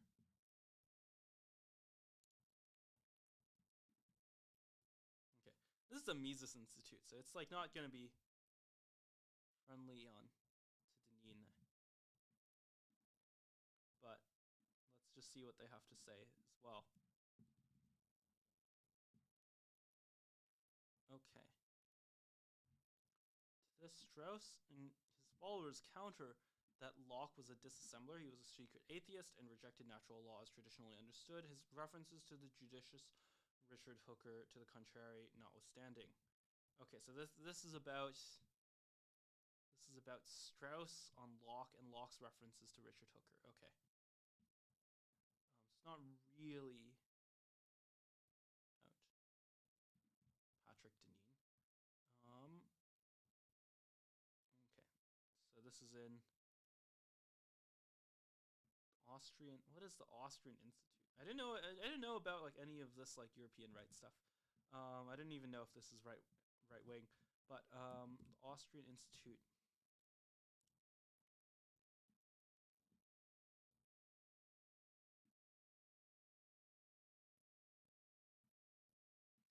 Okay, so once again, this is I see. So Deneen is a critic of Locke. Theoretically, Locke was, amenable to Richard Hooker. So this is looking at Locke's philosophy and how it references Richard Hooker. Famously, Leo Strauss argues that Locke in many ways subverted the kind of Christian expectations of his society. That was also what the previous the previous article was about. But theoretically, one way of looking at this is that Locke drew upon this tradition. I actually didn't know that he drew upon Richard Hooker specifically, but it's well known that Locke kind of drew upon the English tradition and drew upon the Anglican tradition specifically, so the Church of England. And Strauss would argue that this was, in essence, to subvert it, that you have to read between the lines, that you have to, understand that, secretly he is trying to change his society's laws and his society's philosophy, and that he's simply, saying these things to essentially, avoid criticism or avoid persecution. Whereas, some other people would argue that, he is a genuine, he does genuinely elevate aspects of Anglican tradition, including that of Richard Hooker. I think that's what this is saying. But okay.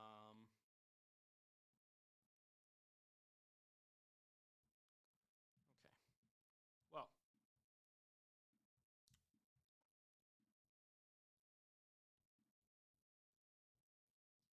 okay. So traditionalist Marxism. Traditionalist Marxism. That is like kind of what we titled the stream. We titled the stream the Marxist right. Okay. So the Marxist right, traditionalist Marxism. This is the actual debate. This is the debate that I think is like somewhat substantive.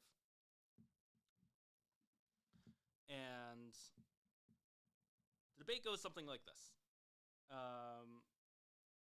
You saw it basically, the current version of this debate basically started because Lindsay published this, or got published this, this like rewriting of the Communist Manifesto, where he swapped out all of the communist parts and replaced them with like the Christian right. Spirit is haunting America, the spirit of a true Christian right. The original is like a specter is haunting Europe. The specter of communism, I believe, is the original. So it's like pretty recognizable. And the idea is like, okay, so we published this, we published the Communist Manifesto in this like Christian nationalist web magazine. So what? And one of the questions raised, this is where I'm going to take this, is, are there like genuinely right-wing interpretations of Marx? And you can define that a various number of ways. We'll get to that. But are there, are there readings of Marx that are genuinely beneficial to the current right-wing project, other than just saying, like, we need to stop this? Other than just doing the Bill Buckley thing and saying, we need to stop the Marxist progression of history. We need to stop the progress of history just going towards a more and more progressive society, as Marx described, because, that would be bad. Is there a more interesting reading to Marx? Is there, such a thing as, right-wing Marxists? Is there such a thing as the Marxist right that, is trying to agree with Marx in many ways, but uses criticism towards a genuine right-wing project? I would say that the answer is obviously yes. And the reason why I say the answer is obviously yes is that it at least includes George Grant. Once again, quoting George Grant. So George Grant, this is in Philosophy in the Mass Age. What must be insisted on, however, is that Marxist philosophy has been the most powerful of modern humanisms, for two reasons above all. First, it was a humanism of universal salvation, and secondly, it seemed very concrete and practical about the means to that salvation. Okay. So there's at least Grant. Grant's dead. So maybe you could say like, oh, there's no more right-wing Marxism. There's no more Marxist right. He died in 1988. There's been no Marxist right for like 3 decades. Maybe you can make that argument. I don't think that's true, but some I don't know. Maybe some people would make that argument. But I think there is such a thing as Marxist right. There is such a thing as right-wing interpretations of Marxism. There is such a thing as people trying to incorporate Marxism or kind of Marxist view of history, Marxist view of philosophy and of political theory into the modern right-wing project. I think it is just that is very obviously an actual practice, an actual thing that is done, an actual decision tree. So the immediate follow-up is like, is that bad? Is that terrible? Is this the woke right? Do we need to get rid of the woke right? Do we need to get rid of the right-wing Marxists, just like the neoconservatives got rid of the Birchers? What's interesting about that is, of course, the neoconservatives, some of them were pretty sympathetic to Marxist history. James Burnham was, a former Trotskyist, a former basically a full-on communist. But is this necessarily bad? There's some things about the religious right here, or not necessarily the religious right actually, but about Grant and Grant's religion, and Grant coming to Christ. And there was a quote down here that I wanted to look at later. So we'll look at this later as well. We'll look at this quote later. But is there a value in Marx? Is the Marxist right evil, or is the Marxist right good? Is there anything in between? How do we evaluate the Marxist right? Yeah, so a friend of mine. This is like a very funny story. Going back to going back one step to like, does the Marxist right exist as well? A friend showed me like this clip from like the stream. I couldn't find the. I didn't want to go back in time and do the timestamp, but there apparently like there's like a right wing anon named the Prudentialist who did this stream where he's reading Anti-Oedipus. And the interesting about that, there are a lot of right-wing people who read, but like Anti-Oedipus is like traditionally a very left-wing work. It is by Deleuze and Guattari, who I believe were also like actual Marxists. Are considered postmodernists. Are definitely postmodernists. I believe Anti-Oedipus, this book that this person is reviewing, is literally has an introduction from Michel Foucault.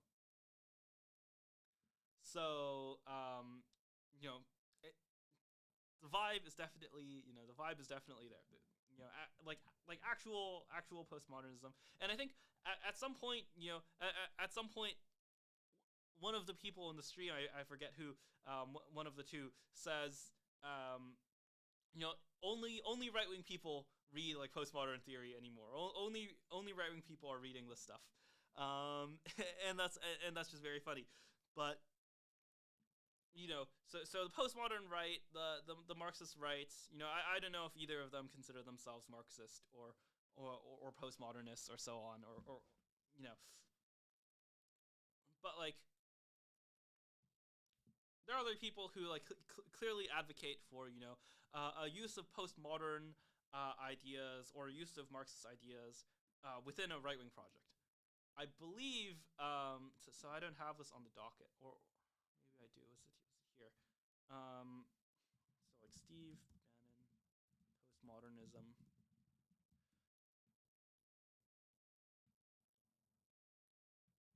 This might have been the Benjamin Teitelbaum book as well, but like there's some quote from Bannon about like I don't even remember about like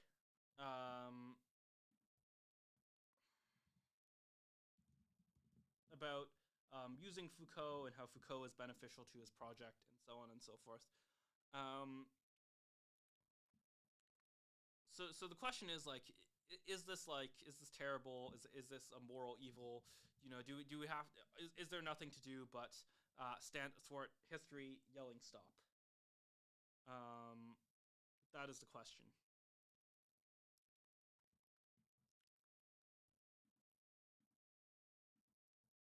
And to answer that question, I think we should read. I guess I don't know. Do I want to like read this last quote from this is from Lament of the Nation. Yeah, let's read this quote from Lament of the Nation, and then we'll ask ourselves: Is Marxist right just evil and bad? Okay. Modern civilization makes all local cultures anachronistic. This is a sentence. It's actually a pretty good sentence. It is. I know it's a double-edged sword. Where modern science has achieved its mastery, there's no place for local cultures. It's often been argued that geography and language caused Canada's defeat. But behind these, there's a necessity that is incomparably more powerful. Our culture floundered on the aspirations of the age of progress. The argument that Canada, a local culture, must disappear can therefore be stated in 3 steps. First, men everywhere move ineluctably towards membership in the universal and homogeneous state. You can see the influence of Marx once again. This is a Marxist inevitability again. Second, Canadians live next to a society that is the heart of modernity. Third, nearly all Canadians think that modernity is good, so nothing distinguishes Canadians from Americans. So there's this philosophy underlying all of it, the philosophy of a kind of progressivism, a kind of modernity that inevitably leads to the dissolution of borders. And if you're a Canadian, that means it inevitably leads to essentially becoming an American. Because you dissolve the Canadian-American border, America is much more culturally powerful. All of the Canadians naturally become Americans. When they oblate themselves before the American way of life, they offer themselves on the altar of the reigning Western goddess. Okay. So once again, you see why it's called Lament for a Nation. You know, George Grant is like the Doomer Jack. He doesn't think there's a future. He thinks it's Canada over. He thinks it's Trudeau-over. You know? He was, I think, a critic of the first Trudeau, of Pierre Elliott Trudeau, Justin Trudeau's father. So it was it was Trudeau-over even before Justin. And that's kind of what makes the 51st state thing so funny, though. This is also something that dates the stream. But as of last week, the president-elect of the United States, Donald Trump, is talking about, on Truth Social, he's talking about, Canada as the 51st state. And, Trudeau as, like, the governor of the great state of Canada. It's Trudeau over, it's George Grant over, it's the end of Canada. And it kind of has been like this since 1965, because of the culture.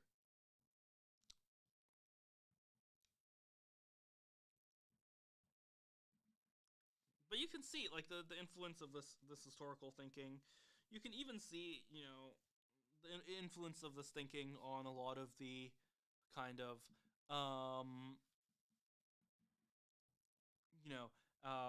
reactionary or neo-reactionary right. Nick Land, Curtis Yarvin, those folks. You can see the influence there of, this kind of direction. And you can argue maybe it comes from Hegel as well. I know Nick Land himself is quite favorable towards Deleuze and Guattari.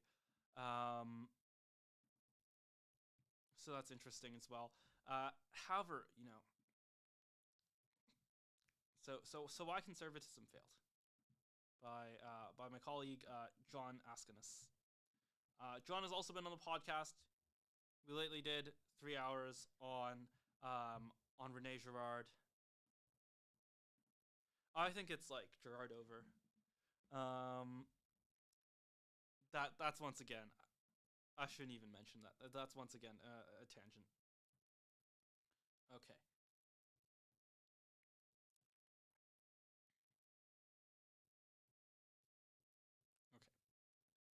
So is right wing Marxism evil? Keep that in the back of your mind as we read at least the first half of this. Okay. Since the rise of the modern conservative movement, its adherents have championed a Burkean respect for the hard-won wisdom of the organic social order. From Buckley to Scruton, conservative intellectuals advocated for defense of tradition under assault from the rationalistic, scientific pretensions of modern ideologies. So you're already seeing, some of what George Grant said as well, right? That under, we're under the mastery of modern science, all cultures become the same. So if you care about your culture, you should at least want limits to this kind of scientific maximalism. Tradition enabled an alliance between disparate groups. It was a useful, empty category. I don't think it was empty, but okay. To be fair to John, let's keep going. It was a usefully empty category, invoking scriptural wisdom for religious conservatives, the Constitution for anti-communists, and emergent market order for libertarians. Did libertarians really consider themselves, like, preservers of tradition? I don't think so. Maybe this is, like, presentism, right? Maybe I'm just thinking, like, a lot of libertarians nowadays, they're like, huge fans of Mill. I think reading back, there was a lot of Millianism, lots of fans of Mill throughout the libertarian tradition. But the tensions of these factions, whose tradition, whose conservatism, aren't the real problem today. Rather, it's that the conservative defense of tradition has failed, not because the right lost a battle of ideas, but because technological change has dissolved the context in which traditions once thrived. Technological society can have no traditions. This insight was first articulated by one of conservatives' greatest nemeses, Karl Marx. The bourgeoisie as he famously wrote. The bourgeois. I don't. It's probably not even John's fault. I just hate when people do this. Just no reason to break up the quote. Whatever. The bourgeoisie cannot exist without constantly revolutionizing the instruments of production, and therefore the relations of production, and with them, thereby the relations of production, and with them the whole relations of society. Whereas in previous societies, the dominant class had an interest in social stability that restrained technological innovation, the pursuit of profit removed social or political restraints on technology. Hence, the relentless revolutionizing of production, uninterrupted disturbance of all social condition, everlasting uncertainty and agitation distinguished the bourgeois epoch from all earlier ones. Two very important things there. Well, I'm not sure if Marx would have considered them different. But there's there's the elite theory, and then there's like capitalism as a machine, right? So Marx writes like the bourgeoisie cannot exist without constantly revolutionizing the instruments of production. So he blames the bourgeoisie for this. So there's your like elite theory. There's the George Grant angle as well. He sees this as not just capitalist but also globalist and cosmopolitan and kind of like anti-traditionalist, which I think John sees that as well. So there's the elite theory aspect of it, and then there's the kind of almost like systematic inevitability, right? Even if the elite try to turn the ship, there are enough people basically acting on incentives and acting as part of the techno-capital machine, as Nick Land might put it, that it just keeps on going. The techno-capital is just undefeated. And you really see both of those, right? And the uncertainty. Nick Land also talks about this as it relates to time. In some ways, I always mix up entropic and extropic. I think a very extropic condition, a very low entropy, low entropy, a low entropy state is some ways very predictable, very perfect, very ordered. Whereas a high entropy state is like close to random, right? But if everything is everything is high entropy except for very local pockets of order, then if you're trying to predict where the pockets of order are, then maybe that's even more uncertain. Modernity liquidates traditions. What is this link? I don't actually remember what this link is. Liquid modernity. Botsman. Okay. John has recommended this to me at some point, and I just looked at the title, and well, let's just keep reading. Modernity liquidates traditions for the same reason that a firm might liquidate an underperforming factory to improve the allocation and return of capital.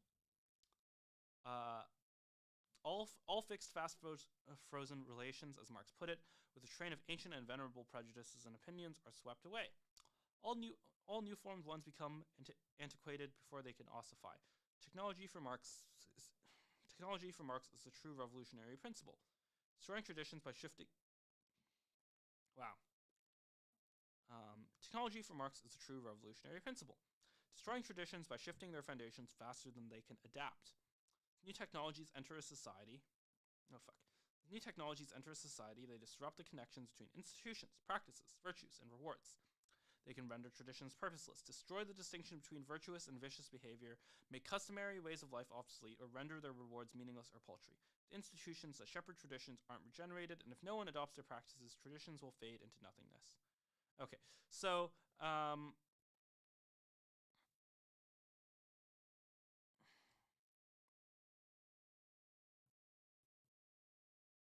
yes, this is what I want to skip to. What defined modern conservatism was its attempt against the onslaught of revolutionary ideology to set forth foundational questions to make common cause in defense of the actual existing human order. But the movement failed because it neglected the true revolutionary principle, technological transformation. Conservatives lost the culture not because they lost a battle of ideas, but because they lost the economy. Communists sought to transform society by transforming the organization of the household. But in the end, the efforts of political revolutionaries and party apparatchiks paled to the impact of the pill and the two-income trap. this is a very like new right take. Just basically, it's actually, do you know who's a perfect foil for this? Perfect foil for this is James Lindsay. James Lindsay, a lot of his political projects with, the hoaxes and with his criticizing of, postmodern philosophers and, queer theory and so on, is that, it's the ideology that's the problem. It's the left-wing ideology. It's taught in the universities. It's taught in the education schools. And that's true to some extent. But is that really determinative? Is that really what causes the problems that, conservatives criticize? John would argue no. John would argue that it's technological transformation has caused those problems. At least, to the extent that conservatives lost the culture. It's not because they lost the battle of ideas, and not because of Foucault or Adorno or any of these other people, but because they lost the economy. And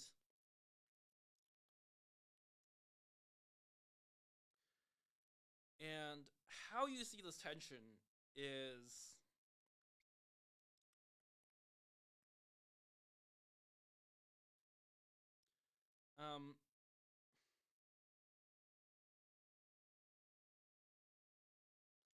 how you see this tension is basically, I don't know if this is too extreme, but like an extreme version of this, which I think is pretty hard to find a counterexample for, is like how you see this distinction is a pretty good litmus test for, whether you're more of a classical liberal or more of a neo-reactionary or more of the new right.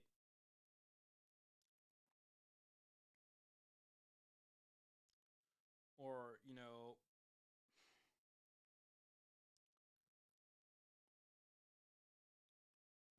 if you're really a technological determinist, then, you're either probably some form of populist or like radical libertarian. You're probably not like a J.S. Mill classical liberal. Whereas if you really think, if you really, and there's a real logic there, right? If you really think the problem is that the ed schools are woke and that the ed schools are teaching critical theory and that, and that the universities, they've been taken over by these activists and they're teaching critical theory. And, if we could all go back in time and like stop Foucault, well, like almost by definition, if all you need to do is go back in time and stop Foucault, and you could like basically do that by like stopping Foucault in the present by, either discrediting him or, discrediting these ed schools or whatever. If you really could do that, and if that really would solve the problem, then, that maybe that's what you do.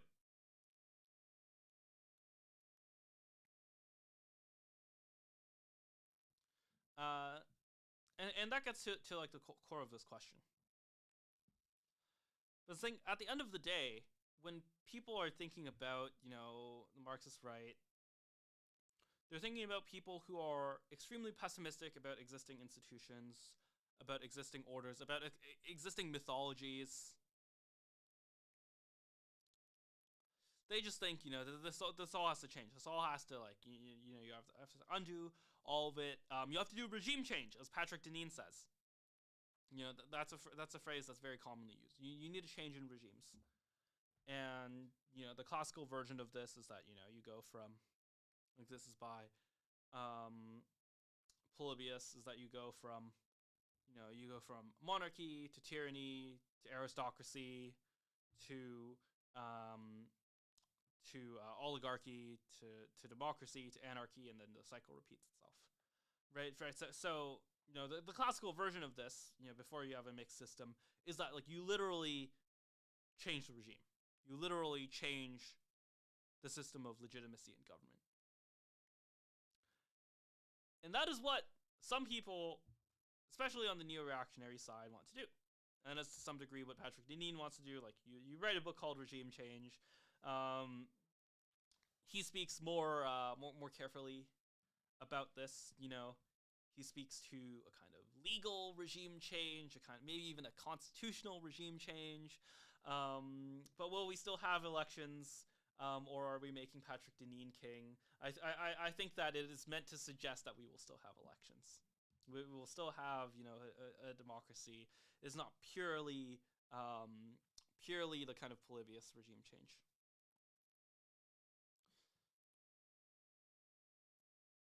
But what's fundamentally unsettling to someone like Lindsay is that if you're not just reforming the ed schools, if you're, changing the regime, or even, if you're changing the economy, if you're changing, the tariffs. Well, maybe not the tariffs. I don't actually know Lindsay's position on the tariffs, but if you're making fundamental changes to either the political system, the economic system, that's a scale of change that's much bigger than just reforming the ed schools.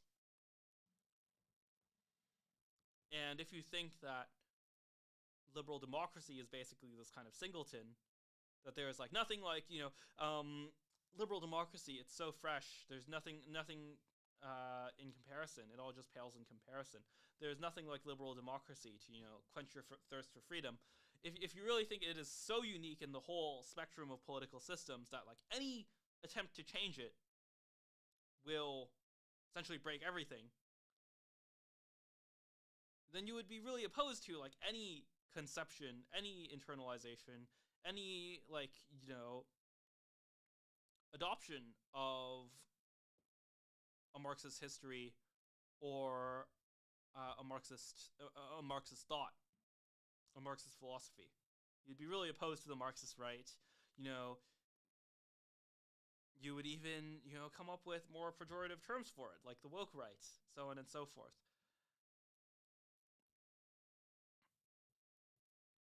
And if you think that, I don't know if the converse is true. I actually know a lot of people who would definitely not be Marxists, who do think you need a fundamental change. Once again, listen more on Monday for that. A lot of people who think you need a regime change, who are not Marxists, who are maybe not even populists, right? But think that you need a regime change. That is just so it doesn't necessarily go the other way. But if you're, if you don't want a regime change, then you would be very, very skeptical of the Marxist right, of really all Marxists, right? As James Lindsay is, he's opposed to the left-wing Marxists, he's opposed to the right-wing Marxists, and he often explicitly says, it is the influence of Marx. He really believes this from everything he said. It's the influence of Marx and the influence of Foucault that has really led people down this destructive path. So if that's your theory of change, it makes a lot of sense. If your point about the left is that the real problem with the left is where their intellectual influences have come from, then of course you would have the same. It's actually quite fair that Lindsay has the same criticism of the right. He has this. It's at least internally consistent that his theory of change in the world is that it comes from citations, and it comes from philosophy, and it comes from which philosophers are taught and shared and drawn from. If you think that, and if you think that Marx is one of the philosophers that are bad, then yeah, you would naturally oppose anyone who adopts or maybe even draws from Marx on the right as well.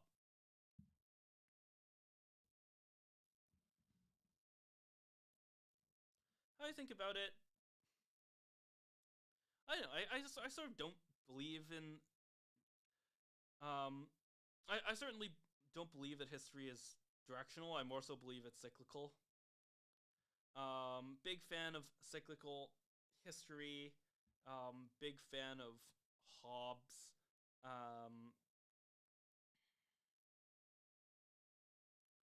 I would say that we're on the twilight of progressive history. I think that within my lifetime, there'll be a big shift, even among Democrats, even among progressives. I don't think they'll be. They might still call themselves progressives, but I really don't think they'll be progressives anymore.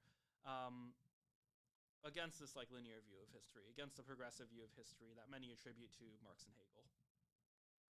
I really, it's just it is just not true. It is just not true. I don't even really agree with the technological determinism. Like, I think technology is important,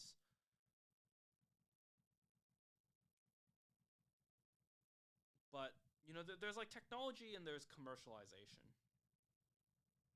right? The Marxist view of technology, I think, is it has this kind of inevitability. This is the thing. This is the component that I'm kind of sick of, whether it comes from Marx, whether it comes from George Grant, of like, oh, it's like it's all over. It's like, it's Cthulhu. The technology, it's Cthulhu. We can't do anything about it. And I don't think John gets to that point. That's not what John is saying in this article. But I do think, like, I think George Grant really does, like, explicitly say that. You know, um, George Grant, and I'm just like,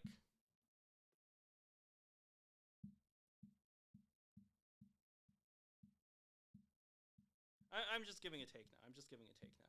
But like George Grant, um, like his seminal work is called Lament for a Nation. And that kind of doomerism, I think, is like really, really, really just unwarranted. I think at the end of the day, I believe more in the kind of like um, elite theory, more in the idea that I ultimately believe that that like decisions matter, that choices matter, closer to something like a great man theory of history. That Donald Trump matters and Elon Musk matters and Lyndon Baines Johnson matters and FDR matters. I really, and I think that the entire direction of kind of systemic critique, both the left and right wing versions of it are, they're not entirely false. But first of all, the systems are, I think, often pretty overtly constructed. Like the American founding was an overt construction of a political system. And most companies are like overtly constructed. Like Google was in a way constructed. And you can say, oh, it's impossible for everyone to have like, fine grained control over every single person at the company, and the surrounding cultural environment has an effect. Those things are true. So it's not like, entirely constructed. It's not like 100% constructed. It's not 100% organized to the will of like Sergey Brin and Larry Page. No, that's not how Google was built. But at the same time, decisions matter. Who you hire, especially who you initially hire, what like major decisions you make, like in your boardroom meeting, those decisions matter. I think the same is true for the president, I think the same is true for what decisions the president make. You can have the same technology, but you can have like, even just like, overturning Roe. And maybe that didn't matter in most states because, a lot of states just restored Roe-like protections. But even then, that requires like a decision, right? Either by like the legislature, by the governor, or by ballot referendum.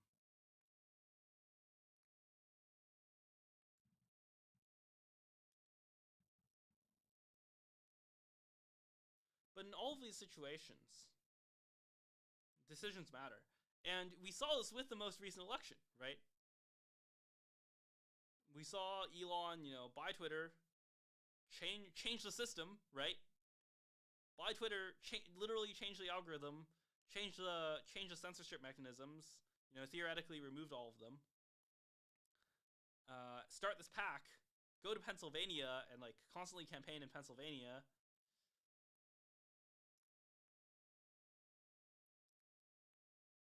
And like what?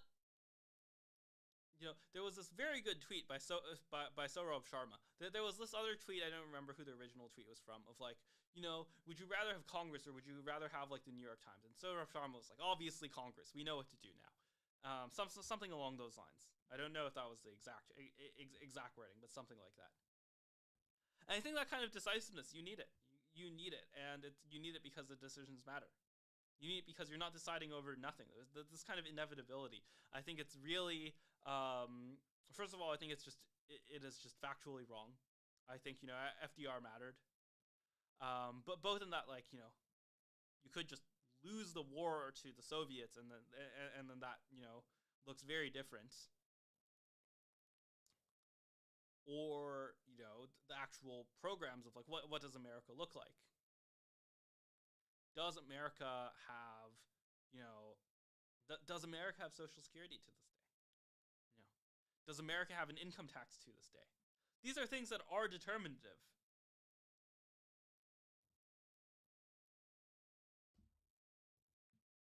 So this is my like number one critique of Marx and of Hegel. Well, of Hegel, I mean, Marx is almost like a lot more favorable to me than Hegel. Hegel is a lot more destructive than Marx to me. Maybe not like practically in terms of inspiring like individual dictators and so on. But Hegel, I mean, you could argue Hegel inspired Marx. But Hegel's philosophy of synthesis is really, I really think it's like the opposite of the truth. This is something that I'll expand on more in the future. This is basically a tangent, but it's syntheses aren't actually valuable. Like, in the purest form of truth, mathematics or hard sciences, you don't get a synthesis. One person was wrong and one person was right. And you prove that. And I think that most productization, when you actually take something to market, when you actually build a technology that works, you get a test, you do R&D, you compete against your competitors, you go bankrupt or you don't, and someone wins and someone loses. You make a stock trade. This is the most obvious example. You make a stock trade.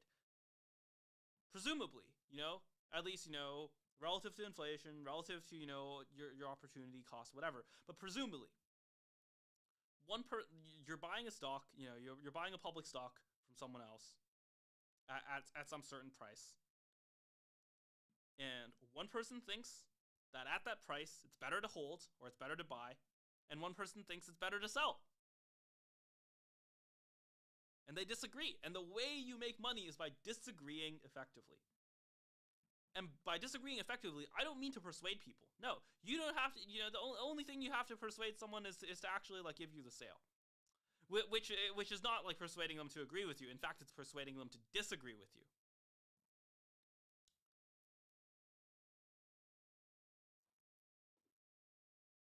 I really don't think, and there's, like, a cartoon version of this.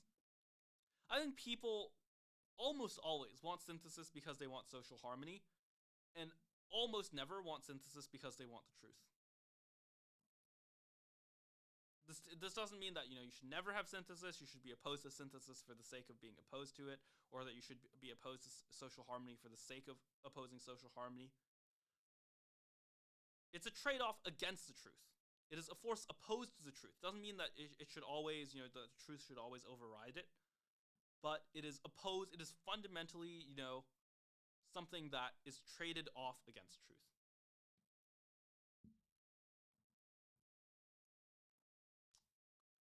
And this is not just Marx. This goes really, this is Mill to some degree as well.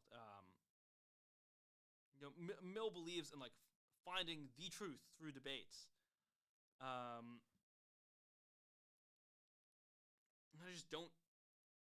don't believe in debate. I don't believe in the marketplace of ideas.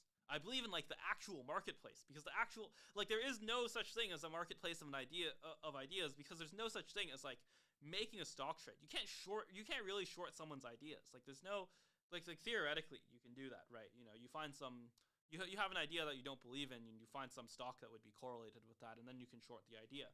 But you can't force someone to put money on the line to defend their idea. Maybe you can, like, pressure them into it. You can pressure them into, buying a certain stock and so on and so forth if they really believe in it so much. That's a thing you can do.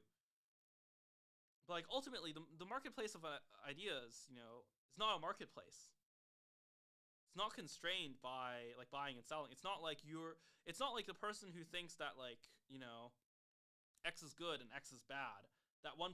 They don't have the same relationship as one person who thinks the stock is going up and one person who thinks the stock is going down. In the latter, you get an answer. The actual marketplace gives you the truth.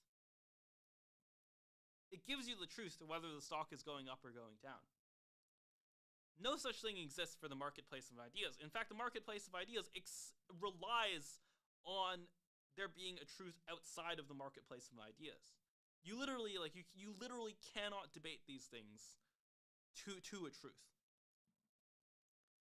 And I think that this has only become more true the more it's democratized, the more people are talking about it, the less it's, it's gate kept.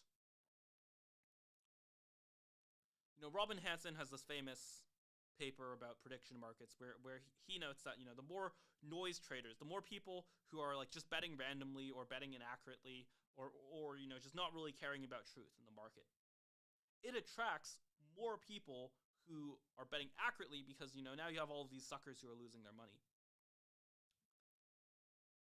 There's no such thing in the marketplace of ideas. There just isn't. People can be wrong. People can be wrong forever. People can be wrong for hundreds of years after they have died. There's just nothing you can do about it. Like, you can fight. Maybe it's closer to war. But there's no, there's no rational way to deal with it, to trade against it, other than going to the actual marketplace, going to something outside the marketplace of ideas. So there really is no marketplace of ideas. That's my critique of Mill. That's my critique of Hegel. It's much more like a war of ideas. It's much more like war than it is like a marketplace.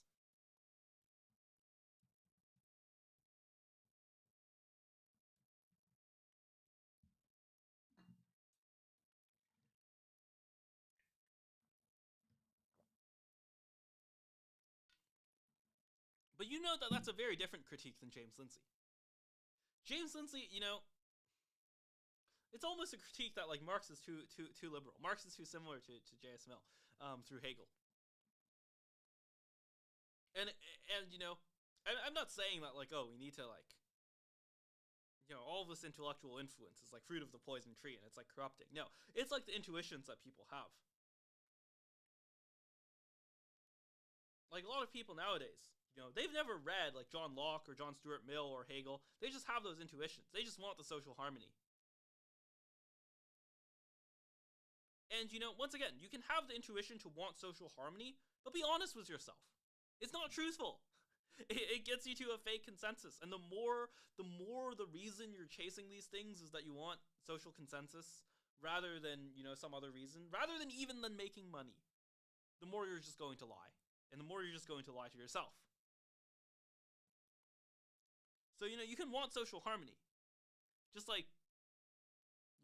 don't believe that you're pursuing truth when you're pursuing social harmony. And of course, this criticism of right-wing Marxism is very different than, Lindsay's criticism. It is almost it's almost a better criticism. It's as much a criticism of Lindsay, than it is a criticism of the right-wing Marxists. Both of them believe in debate and the marketplace of ideas too much. Even the populists, and the populists are better. Some of them, some of them are skeptical. The way they'll put it is that it's a procedurally manipulated process, right? And that's kind of better. But I think ultimately you just have to be Hobbesian. Many people just have very different values from you, and those values are often antithetical to truth. And antithetical to your moral good. And are in fact actively harmful to the truth. And actively are harmful to everything you want in the world. And the best thing you can do is to find some way of, not killing each other. That's the best thing that could happen. is that you merely don't kill each other, and you also don't weaponize the state against each other.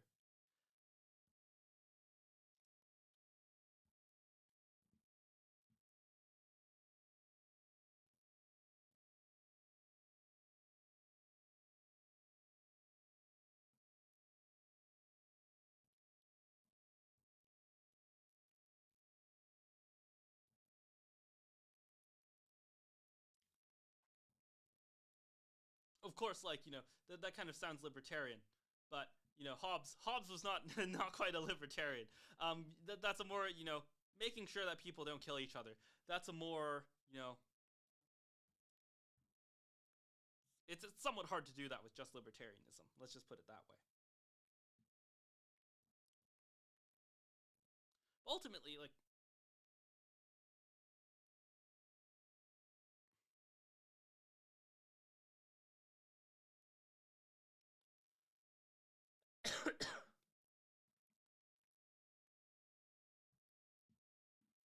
ultimately, there's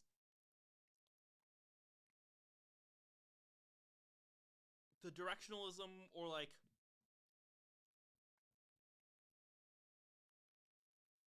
I think John is more open-ended to this, but I think reading this is better.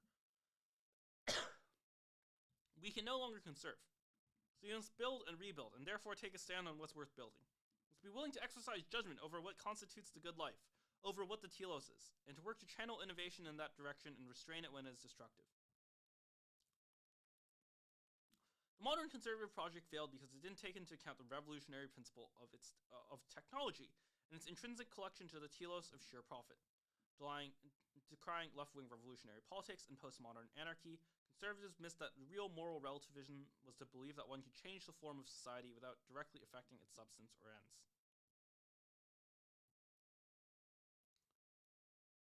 Oh, yes. And not for nothing did conservative philosopher George Grant,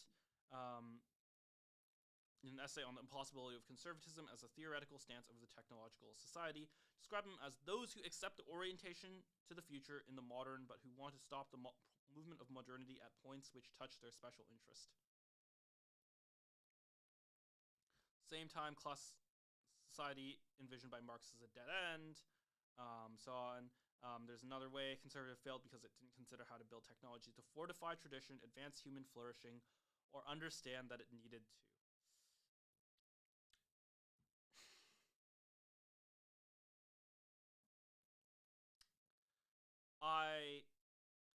And John is not a secularist.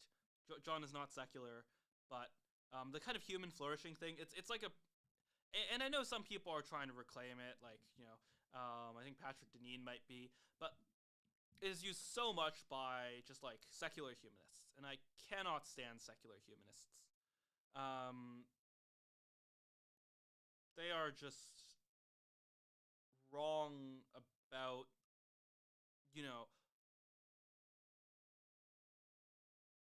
I would,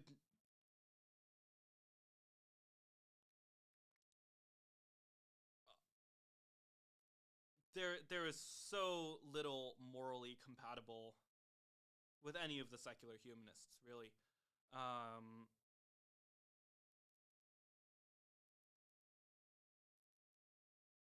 Of like, the right-wing Marxists, even maybe the left-wing Marxists, although they're like secular as well. The society that I would least like to live under is probably the secular humanist one. And the reason for that, the secular humanists claim the mantle of progress, but they do so from this like purely systemic lens, and they completely obviate the need for agency. And that's at the end of the day why they're neurotic. Why they're so neurotic about, AI and new technologies. Like the religious version makes more sense. Like caring about a specific tradition and, wanting to stop progress because of a specific tradition, that is a lot more sympathetic than just like wanting to stop progress for like a bland humanism. And ultimately, the thing that I think is most important to just annihilate is this idea of human flourishing. At least from a secular context. There's a very famous quote from a Japanese, very famous, very philosophical Japanese series called Monster, in which the villain says, the only place man is equal is in death.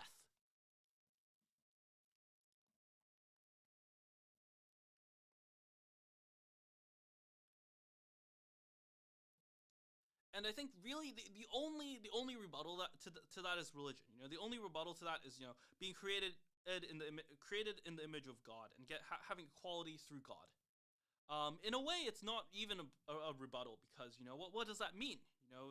Being created by God, returning to God in the afterlife. You're equal in death. You're equal in death. Um,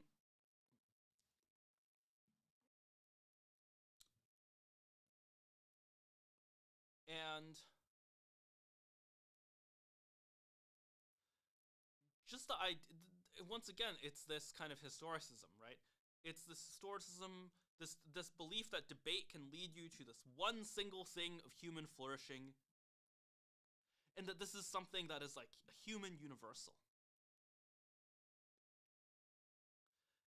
It is a view to humanity and to risk and to homogeneity and to agency that is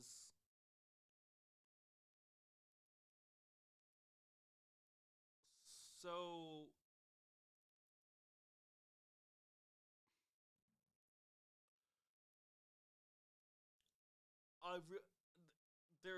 there's a way in which I want to illustrate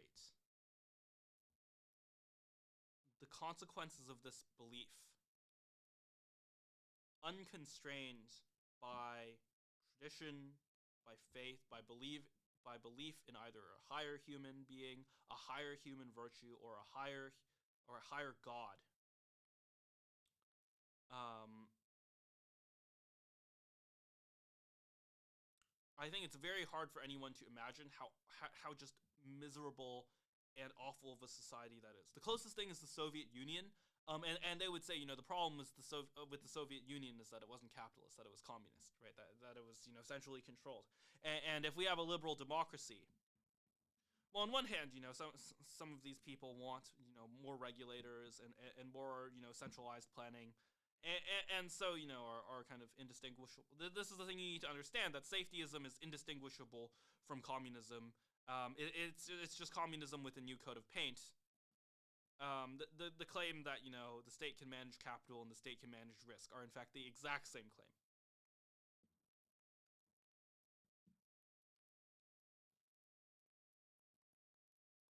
But it's not just that.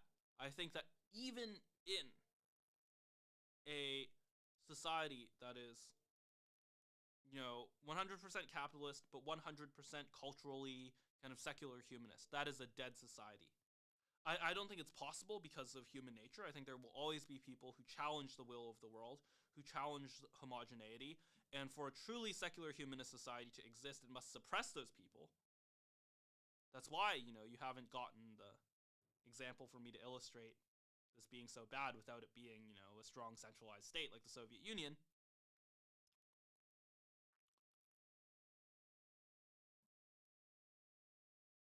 But ultimately, you just need to believe in a higher virtue. You just need to believe that some people are better than others, except with the exception of if you believe that morality comes from God and that the only way that humans are equal are in God. Maybe that's that's the way you should phrase it. Okay.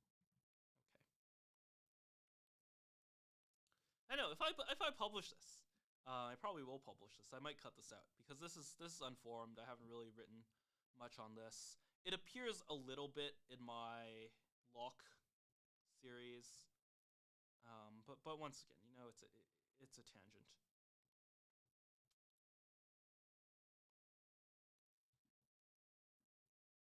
ultimately, like, I just really want to have people be skeptical of, universal human values, of consensus, of like everyone agreeing. Um, you know, if a lot of people, if the majority in a kind of diverse society, and here I mean like ideologically diverse, society are agreeing with you. If the majority in a society like the United States are agreeing with you, um, are agreeing with a kind of moral commandment with you, you should be, at least very, very skeptical. There's something wrong there. You should get out of that situation. Um,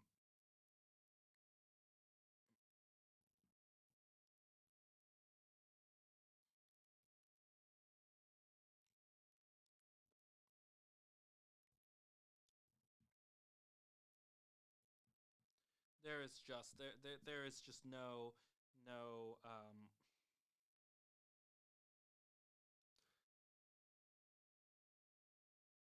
it is just a homogenizing.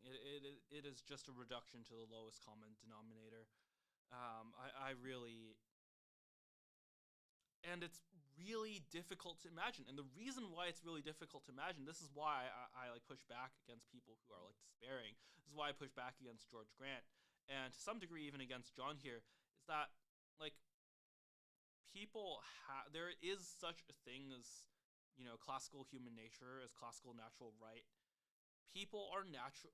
There are those whose will challenges the world. There are those whose will is towards a higher human nature, a more noble nature.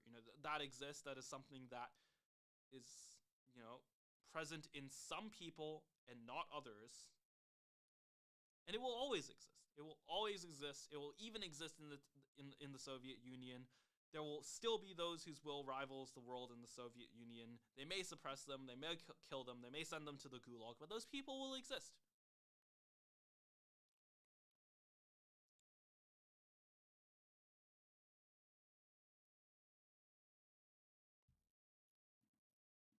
So that is another reason to be optimistic. That is a reason not to lament. I think that if you want the communitarianism,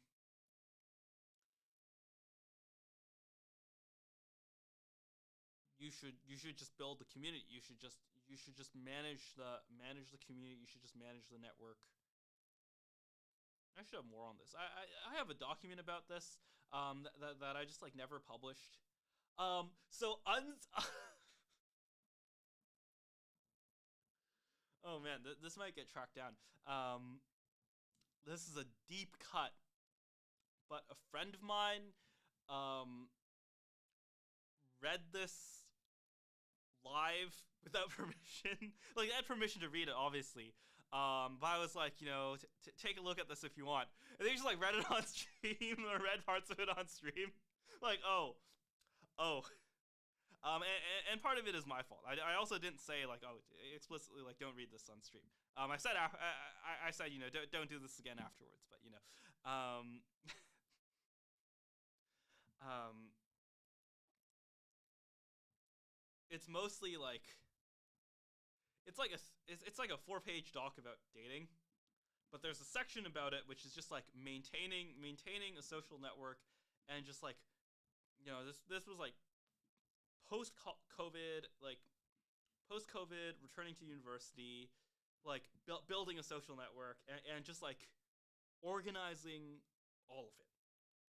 And you can internalize that entire cost, and it's not that much. It's not that like it's like easier than like 10% of building a startup, and probably is like better better for like most people's like long-term career prospects than like building a startup at that age.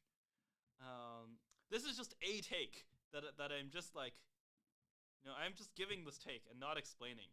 I will continue not to explain. Okay, but yeah, let's wind down the stream. Do I feel like summarizing? I don't know. with the podcast, I never summarize stuff, right? I just say, this is the end of the show. I summarize stuff in the intro, but I just say, like, this is the end of the show. Thanks for whoever our guest is for coming on. This is a great conversation. If you liked it, you should like, comment, subscribe. You should do that, by the way. You should like, comment, and subscribe, of course.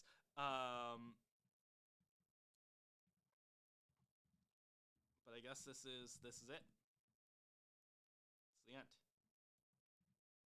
I hope you learned something today. I hope you learned something about, the woke right, about the Marxist right. I guess I didn't really talk about Nick Land and Deleuze and Guattari.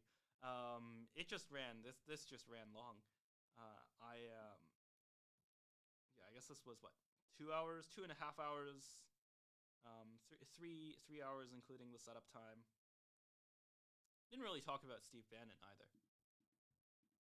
But that's fine. I think we got to the meat of the philosophy, which is ultimately the point of the stream, hopefully you learned something about the philosophy, learned something about Marx and Hegel and Mill and Locke, and whether they are at all relevant. But thank you for watching the stream, and like, comment, and subscribe.